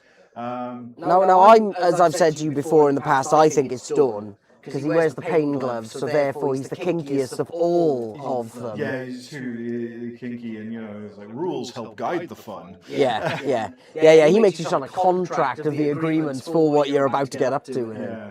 Rogel Dawn was the original Mr. Grey. Yeah. But it was more the contract side than anything. Yeah, that's when he was ready to rock. That was when they had the pens out. That was just fun. I mean, part of me was always go for my smelly broken name, broken man even is Conrad Kurz. I don't think anyone has ever wanted to sleep with Conrad Kurz. Everyone loves a fixer-upper. He's a bit more than a fixer-upper. He's a cannibal. But then, he's willing to do the things. Yeah. No. I think Conrad Kurz would be a tough one to sell on a dating profile. Yeah. What a great thing. Oh, we got a nice thing from Joe. Lost is the name of a convenience store. Yes, In Japan. I am big in Japan, just as I am big everywhere. They do sell great sandwiches. In fact, abroad in Japan, and Connor Seadog did a review of all of the sandwiches that they've got there, And they were just like, Lawson sandwiches are the bloody best. Yes.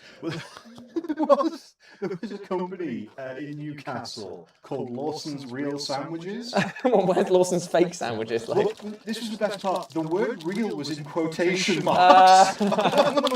So they used to they used to stock their sandwiches in local independent convenience stores. Yeah. Not just a local corner shop. Not like a Premier or a Tesco or anything like that. And so you'd always see these signs in the window that just said Lawson's Real Sandwiches sold here. Was it double E as well? Yeah. Like real fruit. No. It was REAL. But it was in quotation marks, and we could never work out why. Digital sandwiches. So, we've got the Kratos shooting at the Vindicator. Ah, nice. Okay, let's have a look at this then. Oh, come on. Oh, and all of the boys jumped up in the corner. Yeah, sorry, Yeah, the that- second you left, we just everything- talked about who was the hunkiest Everything just started Primark. happening. So yeah, that is a big blob of boys because they are going to be able to move very quickly as well. Because I'm pretty sure that some of these have got They're quite a all bit- jump packs, pretty much. So he's going to capture that objective over there. He's going to move real fast over there. Gave him the compliment he needs. And then that's the backfield objectives taken. Answer the phone! If the Kratos can destroy the Vindicator, then that means that it's only the Obliterators that are really the And hunted. the other squad of Obliterators. Which, there's the other Obliterators, isn't it? Yeah, it must be. Yeah, because that's a very obliteratory looking gun. That's a big gun on a regular sized man. Yeah, that is a bit. And That's a bit nasty. That I is. think we're about on sort of the half an hour left. Only half an hour left? So they're going to have to get a shuffle on if they want to get the killing done. Yeah, if we started the round started at 1:30. It's a 3-hour game, so there's only half an hour left on the round. Wow. So it's It goes quick when you're doing a nice live stream. When you're weirdly, I think that playing the game and doing the commentary and stuff like that, very draining because like we were saying before, you've got to use your brain to actually play the game, figure out what's going on, keep track of everything, your entire rules of your army, and you've got to be presenting and explaining it to the audience as well. But when you're doing the commentary and stuff like that, especially when there's the three of us here and just having a nice easy conversation, it's just oh mate, I could do this for days. It's just piece of goddamn piss. Well, it's just talking nonsense mainly. Yeah, pretty and much. I'm quite good at that. I'll just start Skyping in on your Monday Night Wars. Just have you up on the wall. Yeah, I'm just going on a Discord call and start yelling at both of you. Oh, so here we go. Make them kiss! To the Kratos here. AP3. You are getting cover, he's saying. Yeah, I Yeah, guess. Yeah. Yeah, there's a little scatteroo in there. He's pointing very emphatically. Yeah, I feel like this could be some big damage coming in here. 4.4. Ah, so I think that he's shooting up at the Forge Fiend, or maybe he's just asking questions of where to put the shots at the moment, because I think they're asking about invul saves for the Vindicare, the squad next to the Rhino, and the Forge Fiend. So the 4 las cannons should go into the Vindicare, I would assume. Yeah. So 1 save, so 3d6. So how many is that? D6 plus 1, so it'll be D6 plus 3d6 plus 3.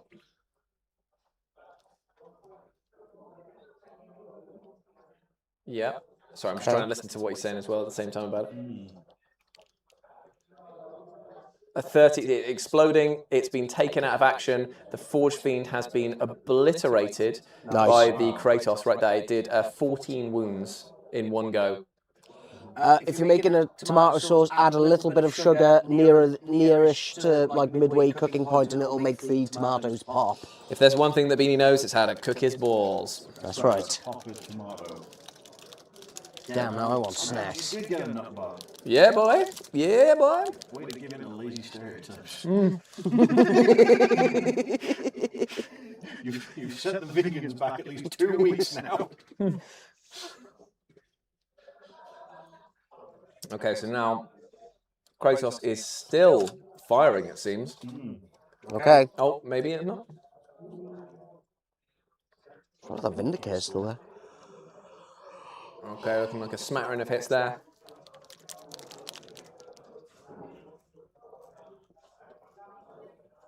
Sea Dog is great. Although, it's very weird that he sounds even more posh than I do sometimes, and yet claims that he is very much from Wales. I'm like, I don't know who. He's a Japanese vlogger. That was him. He lives in Japan, and he just does like loads of reasons why it's great to live in Japan, all the weird stuff that happens. He travels around Japan quite a lot, and Okay.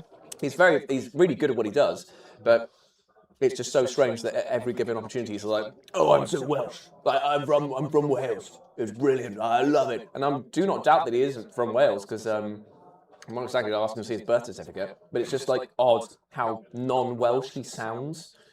Well, you met my brother Dan. But he's lived in Oz for so long. He's grabbed the accent, hasn't he? But well, I'm glad he hasn't grabbed the Japanese accent, if you know what I'm saying. They'd get cancelled as if he went anywhere else. But also, his Welshness is still there.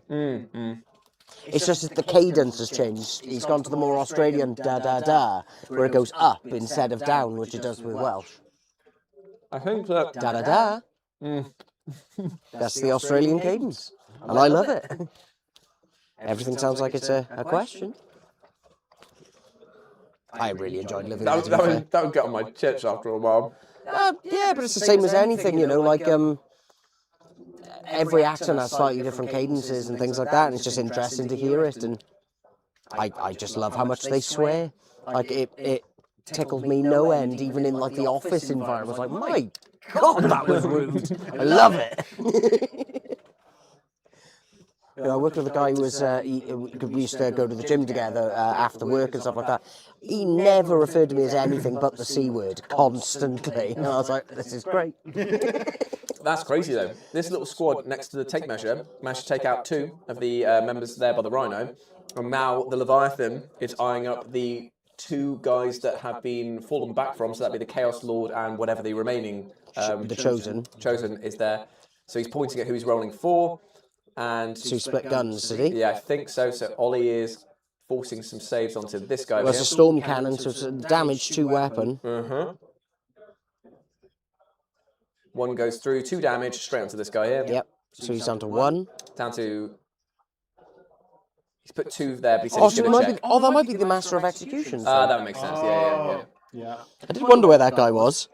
And that would explain why he did so much damage. Yes, it would, yeah, because he's got the anti-character and all that other jazz. Yes, the dismemberment axe. Yeah, so the Leviathan, yeah, it's 8 shots, Strength 9, -1, 3 damage, twin linked. That is pretty damn good. And then he's got the Volkite booby cannon. Yep. Which isn't as good, but you know it's still 4 shots, strength 5, 2 damage and twin length with dev. We are now jumping over to the jump pack intercessors. Can clear out Are the. going to fire into the Nurglings first to clear them out, and then after that, I think that the other guys are going to be clearing out the rubrics, and potentially the third squad that jumped down will be targeting the cultists to potentially eliminate them, because at this point he can't jump onto the spot unless he gets a decent charge over there, but it's going to be 9 inches minimum.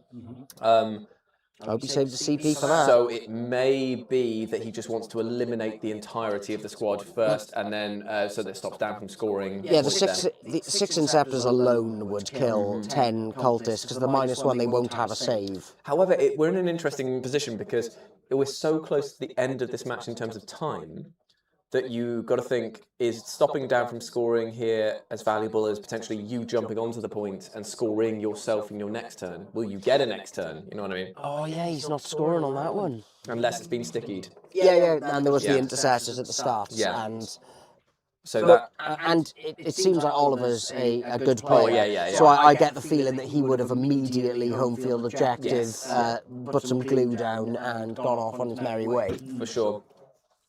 And it looks like now all of these bolters and pistols and doodads and loose shoes and stone chippings are being thrown straight into the Nurglings over here, which, let's face it, is going to rinse them. You'd hope so, because they are just meant to be chaff. They do have 5 wounds at base, though, or something. I know. Which is pretty nuts. The little lords. Yeah. How they managed to withstand so much punishment is insane. But Dan is now rolling some... There's about like 60 of them on a base. Yeah. And they are made of farts and plague. Farts and dreams. I think that he's only managed to take out... Yeah, I don't know. They're just calculating up now if he's done enough damage. Oh no, they were firing up the. So that's the rubrics they're gone. They're gone. That's fine. Phew, because I was thinking like, oh, that actually isn't enough to kill all of them. But they've got OC0, you said as well. So the Nurglings, yeah. Yeah, so screw them. Like, you probably I didn't even need to worry about well, that. as I said to you, I would be ignoring them at this point. They are great for doing secondary objectives, which isn't a concern here, and they're good at blocking the backfield, which maybe they should have been up at the top corner to do that because of how much he had in reserve. Yeah, true. Like I said, this Raven Guard list is really nasty. Not that the Dan's list isn't nasty either. Forge Fiends and Vindicators are very horrible. They pair so well together, especially if they're getting rerolls from a source such as Abaddon over there. Yeah. I do think that what you see in difference of playstyle here is just like movement shenanigans and tactics. Like, Ollie's been really careful where he's moved and making sure things are just within range or just like outside of touching range. So like, even if they died, you wouldn't be allowed to pile in and take on an objective and things like that. And Dan's been hyper aggressive here. So it's a case of shenanigans versus bullheadedness, I believe. And to be fair, he's the Renegade Raiders. They're all about advancing and things like that and taking advantage of the fact they have assault weapons and anything on an objective, that's an additional -1 to the AP. It's horrible. If you're staying still, you're getting killed. Right, isn't it? Yeah, and there's a strat for, I think, more AP and rerolls on objectives. Like, unfortunately, he doesn't get to really benefit from the special rules of the Renegade Raiders, which involve a lot of transport jumping out of. But, you know... I like it. Dan's claiming cover on the guy at the front because of the line of sight there, so he's going to try and keep the cultists alive with as much as possible. But I think that, unfortunately, that's going to... I mean, he's waving it off right there. What that is that the squad wiped? Yeah. It's just like 3, 4, 5, 6, 7, 8, 9. Yeah, that's the squad gone. So they have absolutely obliterated. I notice that it forms a nice skeletal bone here. So a comedy skeletal bone, and because they're all goddamn dead. Yeah, no, they're blatted. You know, that would have just been the Insectors or whatever, and just sneezing in their general direction. What's mad though is that if you look down here, there's nothing in that corner, but Dan probably doesn't have anything else to drop down in deep strike, so that is a safe corner now for Ollie. And that's a safe corner. And now that's a safe corner up in the top right that he's just done behind the chat box. Look at the amount of boys he's got there. Crazy. maybe he went a bit overkill. Well, I really rate it because it's like you push there, you've eliminated all sources of threats. He's got to maneuver around the top if he wants to challenge you with anything again. And he's got nothing on the objective at the back either. Nope, so if they get a great move next turn, it could potentially be these guys shore up this objective, everyone else potentially gets a great advance and ends their turn onto that, and then you score at the end of your turn, obviously, if you went second. So potentially that could be his big game plan to get a full 15 VP on that. And what was the mission was Scorched Earth, wasn't it? Yeah. So he could just burn the objective to now, just to get himself the points as quickly as he can, because that could be quite, because you score first and then you do the action, don't you? And it completes the end of your next turn. Yeah. But time isn't on Ollie's side. Is the only problem here. Like 22 minutes. Because I genuinely think if this played out, this would probably be it would probably go in Ollie's favour, just in terms of the amount of boys he's got left, if you know what I mean. Like if it went the full distance. Just spreading himself out across the board. And Like what we see of Dan's army now is pretty much all we've got. And admittedly, Abaddon is still very much alive. But and he's 270 points, you know, he's over a tenth of the army. He's been kept out of the battle though. That's the problem. And he's done nothing this time. So yeah, there's a lot to be said for just pairing him with some Chosen and running him forward and going murder anything you can touch. So we're doing a big charge over here. The Kratos has slammed into the side. Tank shock, go on, do it. Potentially. 1 CP. Tank shock into them. That's what he just said. 12. So he's literally, you're saying it, and then a second later he's saying it. You're ahead of him, which is very weird for a commentary thing. Yeah, sorry. It's so odd. So he should get 4 mortal wounds here if he's running 12. If he does, then that's probably going to be the end of the Master of Execution. punch him with the tank. 1, 2, 3, 3. Unfortunate. 4. There you go. Yeah, go on, maths. So 4. He has Oh no, he didn't take him out. He's just down to 1 wound for a Chaos Lord.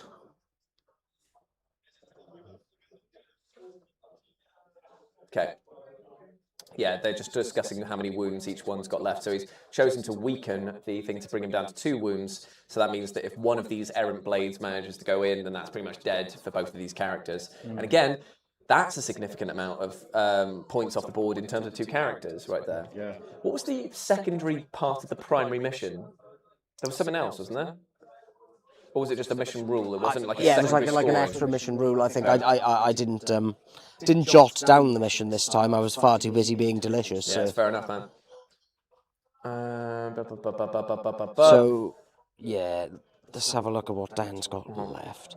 Yeah, and in that regard, it's 90 points for the Chaos Lord, 80 points for the Master of Executions, which they're gonna, if they've just both been charged by some pretty nasty combat units, they're probably gonna die. Yeah. Well, the reason I'm asking is because I wasn't sure if there was a secondary part of scoring that was to do with how many points you've killed or units you've killed. Because if so, he's given up 2 units just by that, you know.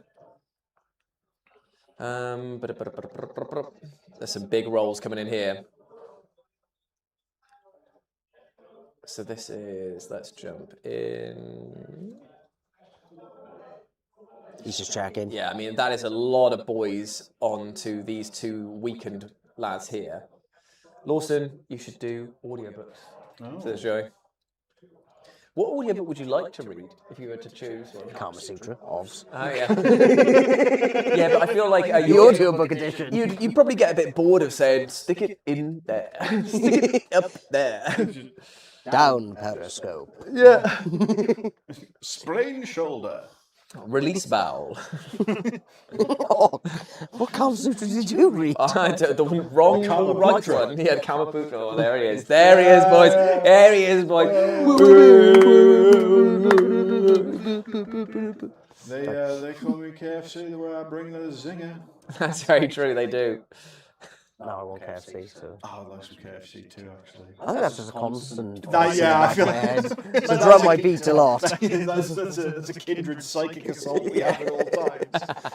Fried chicken. Get some.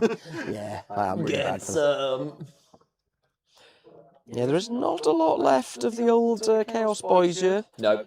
Got a Vindicator, we've got a Rhino, we've got a couple of squads. You can kind of fit the entire army into this one image, really, can't you? Yeah. Yeah, there's some Nurglings off to one side. Yeah, And that's pretty much it. The Nurglings there at the top. The thing is, though, the 2 squads of Obliterators and Abaddon alone is nearly 800 points. It's still a great... I mean, the Vindicator, is it? Yeah. I mean, that is a good point. There is one squad of Obliterators there, one other untouched one there, a Vindicator and a Abaddon. That is actually quite a fair punch back, isn't it, really? The footprint is small, But but the output is large. Yeah. So the Obliterators together is 320, Abaddon's 270, so... That's 590. Yeah, that's all right. 590, and then a Vindicator, I think, is 140. Yeah. Okay, So he's still got over a third of his army left. It's just they are very much concentrated in a spot in between the legs of a Titan. Exactly where they wanted to be. Okay, so we're doing some big wounds over here. Twin linked coming in. So 7 AP2 coming in. Yeah. That Against the Master of Executions, this is.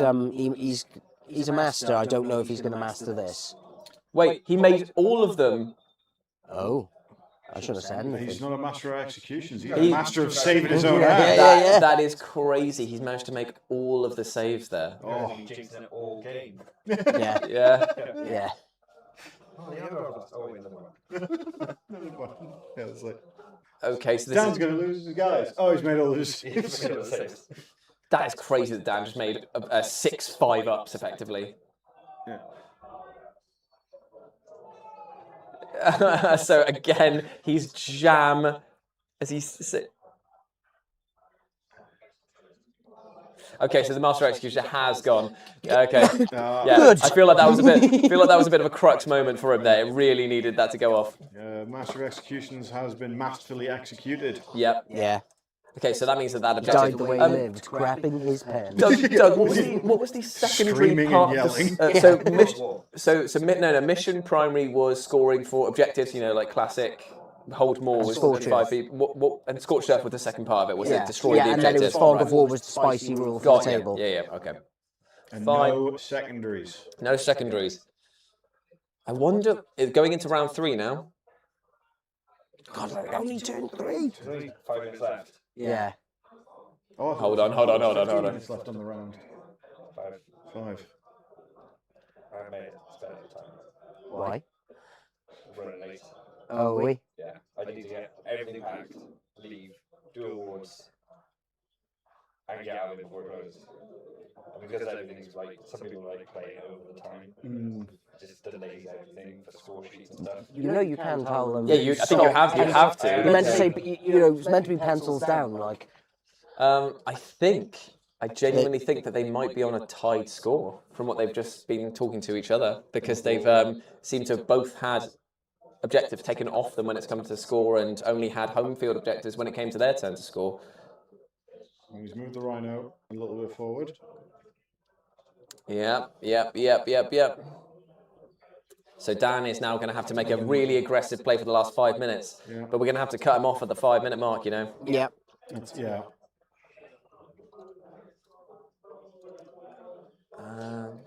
So if the game were to be played out to its Logical conclusion, I would say that the Imperium would pip this one, but that's not how tournaments work. No, and also there's nothing to be said to say that if they didn't springboard themselves all the way across the top of the board here, claiming that objective, god damn, let go, on this part, that Abaddon wouldn't just turn around and just obliterate Yeah, but them. they wouldn't need to, because they've got that one so much in their favour. Yeah. And it's there. I assume he left something on the home field, like those scouts or something like that. Yeah.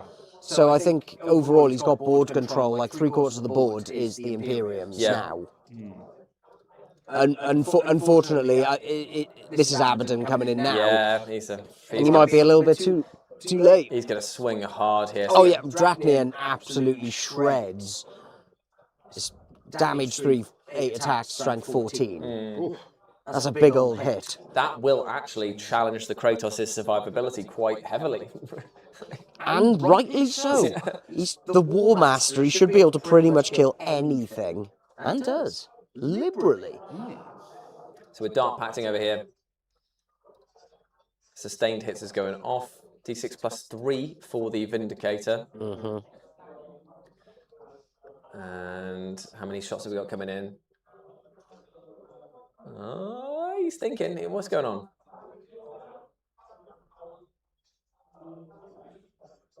Six.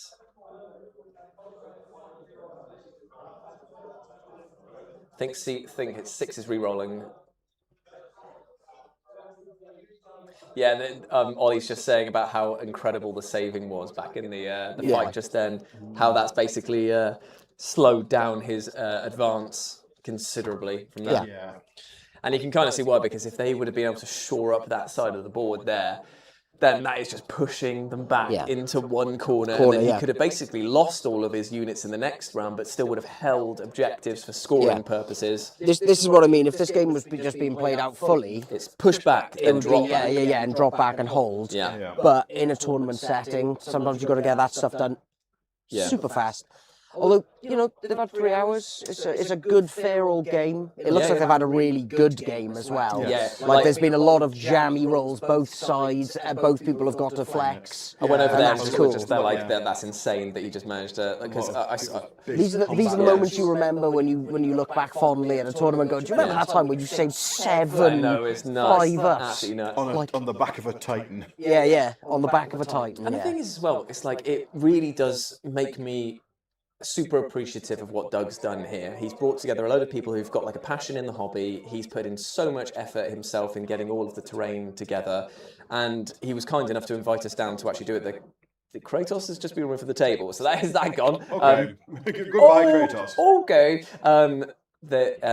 It's just really lovely to see the community being supported by Doug, and for us to be able to help him out as well by promoting that. And we had a lot of fun doing it. Oh, it's been incredible fun. I was like really apprehensive when we first started doing it, because speaking on a Warhammer game, you're not playing with potential tech issues. It was always a worry of like, will this actually go well for us in terms of like, will people be able to hear us, see us? Will it even be fun to do, sort of thing? But I've had an absolute blast, and I can't wait for Doug to unveil his next project, because there's one thing we know about Doug. He don't stop. I hear the next one, he's going to print out a full-size Titan, and we're going to play the games of Warhammer on the back of it. Because without fail, when he messages me about whatever he's put on for you guys and things, so it's obviously very hush-hush what you guys... Before he unveils these things. But then, like, he's like, oh, yeah, I've got the boys around today and things. Oh, sweet, you have a good time? It's like, yeah, I'm just doing this. And then just shows me the next thing straight away, and I'm like... The amount of times that he's invited us over to his house, and we've gone over there with the premise of like, just come over, we're playing a game. What game? Don't know, just everyone come over. Right, okay. So you're walking through, kind of looking up for Home Alone style traps to see or Sideshow Bob rakes to hit you in the face. And then as you go in around the corner, it's just like usually a table with a massive tablecloth over. Everyone arrives, everyone's nervously saying hi, and like, are we about to find out if man is truly the greatest animal worth catching, sort of thing. And then he'll like pull back the thing, and it'll be like, here, I made a full board with LED and smoke machines and stuff like that, and you're going to be playing an Inquisitor game on it. Like, what's Inquisitor? Oh, walk you through. Oh, right, shit, okay, fair enough. Right. Should we keep an eye on the last couple of minutes of the game? Sure. Yeah, for the last sort of 10 minutes. I will jack into the Matrix and give us some live feedback from the players as well. So we have... It looks like we're into the charge phase already. Dark Pact. Oh no, this is... Pact has failed. 2 wounds to themselves. On the Obliterators, I believe. They've got 5, haven't they? Yeah. So. And they're going to be doing some 2d6 shots. So it must be going for the middle profile. Strength 9. Yeah, it's -2 damage, I think it is. 3's re-rolling with Abaddon. That's rude. That is very rude. Yeah. Fair few hits. He's a force multiplier, is the point of him, that can countercharge in a horrible fashion. Toughness 4, so it's going to be 2s to wound. Oh dear me. 7 save, -3. -3, okay. Oh, because of the Renegade Raiders and they're on an objective. Yeah. Yeah, makes sense. Not terrible, but... that is the entire squad gone. they're damaged too, Yeah, aren't they? damage too. So that's unfortunately the entire squad gone off of there. But that is a long charge now. Yeah, very long. Rhino's charge, firing everything into these two that are here.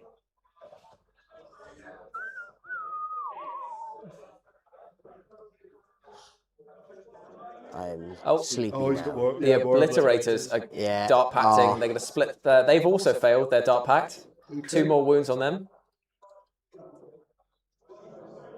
Sustained hits. And they go for the 2d6. Oh, four shots in total.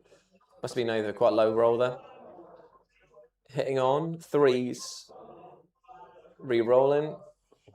2 sustained coming in.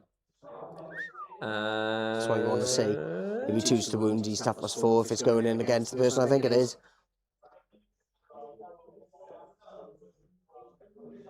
So he's 4 pinfall. So that is going to be 5. 5 at -3. Yeah, so 6 actually. Yeah, so he's going to have some 4-ups to make. No, 5 at -3. So unfortunately, 1, 2, 3 gone through. 6 damage. 6 damage. That is going to be him dead too. Oof, that is a rough. That is very rough. But rightly so. Yeah, 2 Obliterators pointing their flash metal guns at you. Yeah. It's time to die.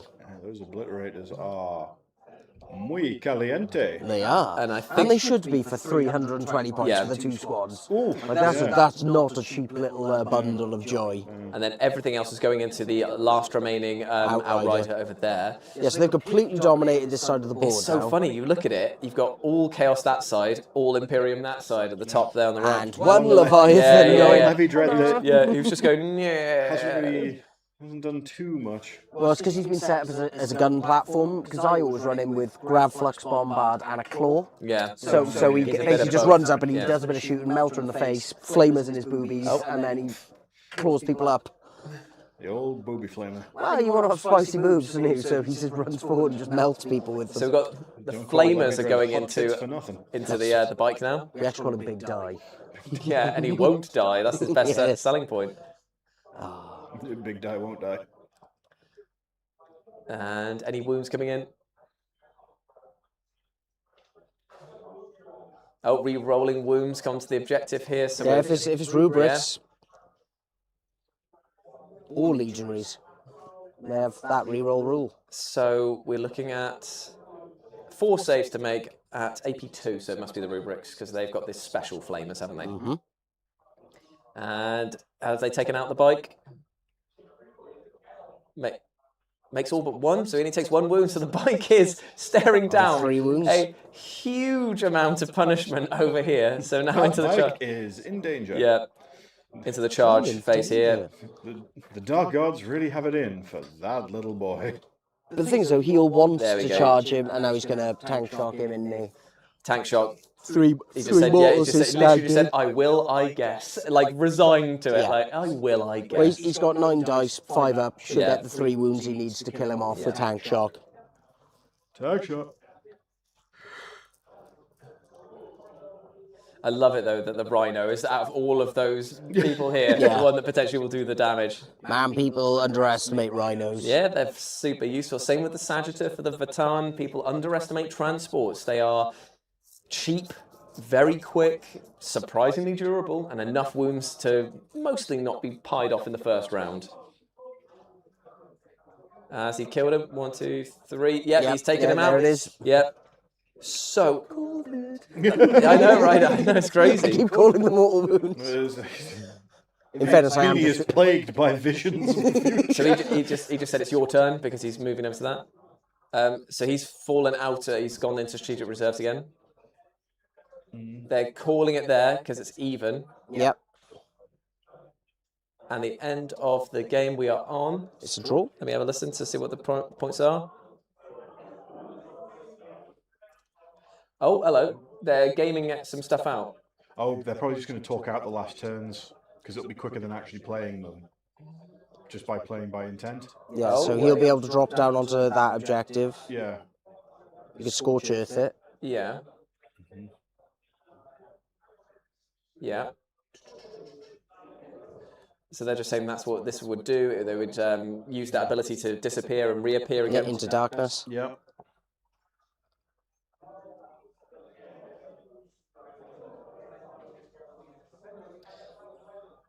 Okay, they're just kind of like fast hammering this out now, of moving all of these guys around here.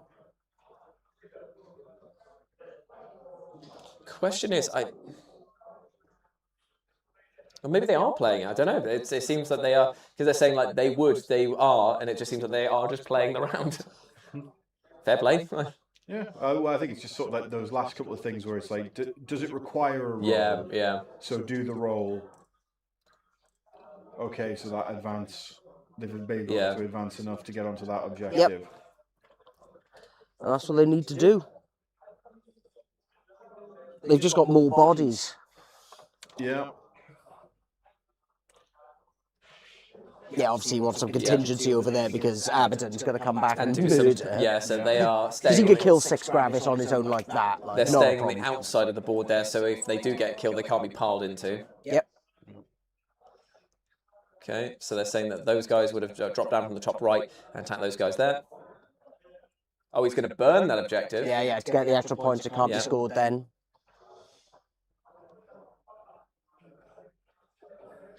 Yep, so Kevin Strike's now going to move on to the other side of the objective again to be more of a rebuttal than anything. Again, loads of damage.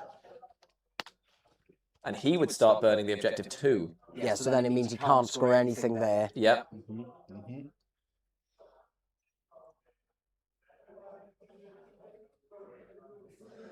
Okay, so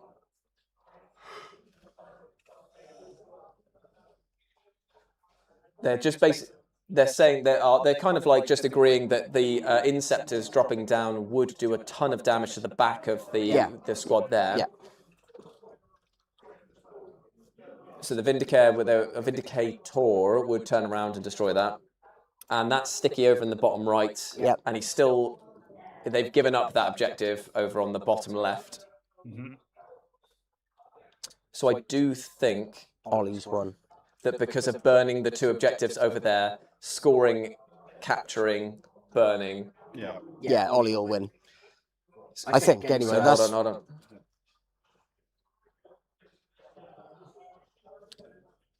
Okay, so burn that objective there, he's saying. Burn the second objectives there. How's it going, Hassan? Good to see you, mate. Yeah, but... Excuse me. So how many points? How many points? How many? Come on. Come on. Give us the points. Points.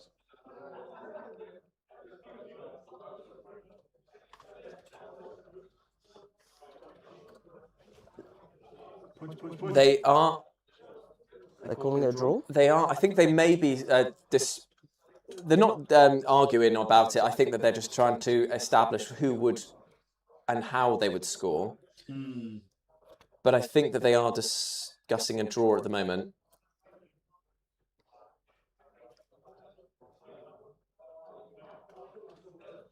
I think if you're going to game it out, it does seem like it would be a pretty Hold on. Ollie win. Oh, now they're discussing about where you can only burn 1 a turn, so that would limit the scoring capabilities that Ollie could do. Aye, but you would burn that one, and then turn 5 you'd burn that one, the one that can't be I stopped. think that you arrive at the end of the movement phase, and I think the action has to be started at the start. Oh, of the so you'd movement only be phase. able to burn one of them. Yeah. But even if you did burn that one, that would put him ahead of the points anyway, wouldn't it?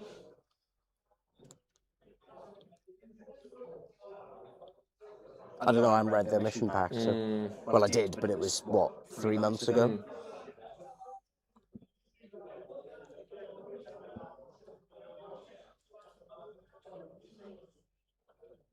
Oh. They're just talking about burning again and again and again about, I don't know which one I'd burn first. I'd burn one of them first. Like, yep.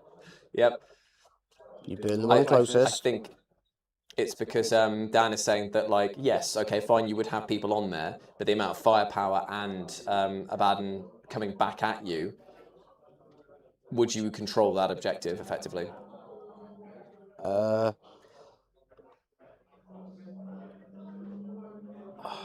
It's a tough one. Because I'd say that theoretically he would do a ton of damage to Abaddon and that, but I don't know how much it would be.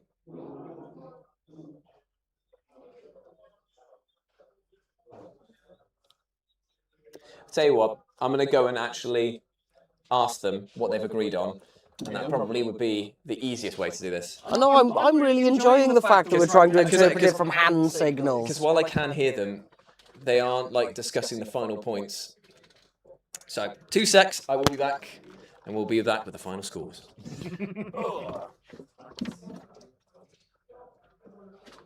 Like, I would personally say that Ollie would win this.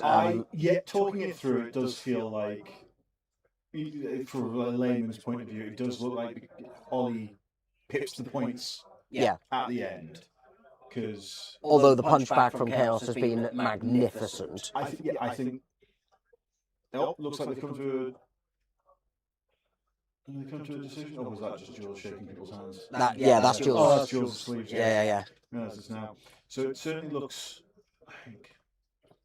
Of course, we don't really know where the points are lying prior to this sort of talking out thing. I think they were pretty even. I think they were very even because it felt like Dan, the Chaos player, was holding his objective and that top one with the cultists for quite a while, and that kind of went back and forth at the bottom corner. Whereas Oliver really only had his home field objective.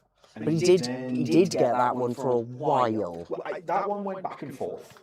The corner one where the Rhino is currently sitting went back and forth a fair bit. So I think it could be like, points to me, points to thee. Yeah. I think that's how it went. But if we just assume that the only guaranteed points were the home field, then again, he like I said, Dan had that top corner one for quite a while with the cultists. I feel he had that one for the same length of time as he had as Ollie had the bottom one. And I think at the end now that Ollie would be able to hold more than his opponent, which would then score in 15 going forward for the rest of the game. Oh yeah, because this is the 3 tiers. Yeah. So that would be where I would have thought it would have shifted at the end. So so I think Oliver might be just pivoting him to the post. But we're waiting. Yeah. So we have the final scores. Oh, we do have final scores. And what are they? And much like how Lawson did yesterday, I'm going to ask that you guess what it is before we go into the final verdict of it. So let me just, I'm going to kill the camera for the top down because they are done now. The tournament is over. I will maximize H2 over. H2. Oh, wait, there we go. You can go over to there. Right then, so we are here at the close of the Fall of Vitria 7 tournament. Now, boys, we saw a fantastic match with some absolutely incredible scenes there. Dan managed to spike a huge 6 5-up saves to keep the Master of Executions alive in a very clinch. It was a combat that was that Ollie really needed to go well at that point. It looked like, in terms of board dominance, that the Imperium had a lot going on there, but the consolidation, it was kind of like when the Germans pushed Russia back. It was just, you've got all of the powerful forces just coalescing together, and all of a sudden we're going to fight back and be able to just annihilate anything that pops there. The punchback was crazy in that one turn. But the question remains, what do you think were the final scores between them? Are they gaming it out?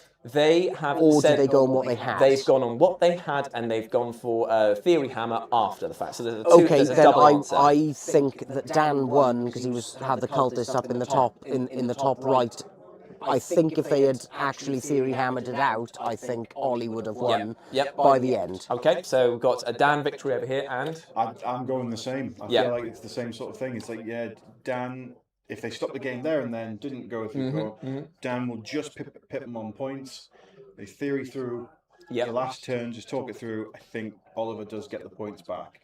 Well, I too would have said the exact same thing, but it turns out it was a 10-10 draw because Ollie managed to sneak a he had a sticky objective early that the they intercessors. didn't have, and he burned one objective that was going on. No, not burned one. He claimed it with the Kratos, which scored him OC of 6, we said, which was higher than the combined OC that Dan had at the start of his turn. So it ended up being a draw. It was a 10-10 draw, but they said theoretically afterwards that they reckoned that it probably would have gone to Ollie because of the amount of board control that he had. The Inceptors being able to shoot and slow down about him. But it's all theory, and as we saw, a sure thing is not a sure thing when dice are involved. In that game, That's why it's a great game. That's usually theory hammer. I do sort of have a bit of trust in. If you don't, the game goes to time, you want to go back and forth. You go, okay, fair enough, fair play.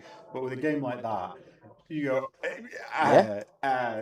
shrug. The law of averages no longer applies here. Yeah, exactly. Everything is doing whatever the hell it feels like. So a 10-10 draw seems like the actual perfect end. And the best part is they seem to have a fantastic time. Well, it was a bloody great game to watch. Really enjoyed the game itself. And I just want to say a massive thank you as well to Firestorm Games for actually hooking us up here and letting us actually play using their A-rig and their camera setup that they've got.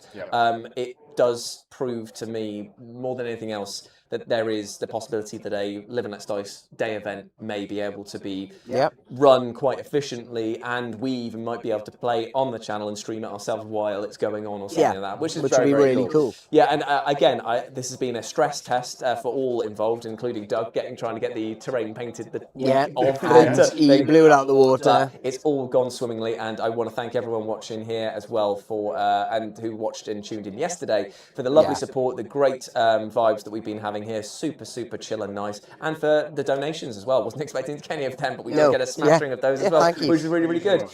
So before we sign off, guys, for the final time this weekend, shall we just give a little quick shout out to our social media handles and where people can find us? Beanie, why don't you kick things off? So I'm on Instagram and Blue Sky with Beanie40k, and also, guys, whenever you're looking to buy Warhammer and things like that, check the link in the description. We've got like a bunch of discount codes. We never ever remember to actually say it, but they're there. So use them. And Lawson.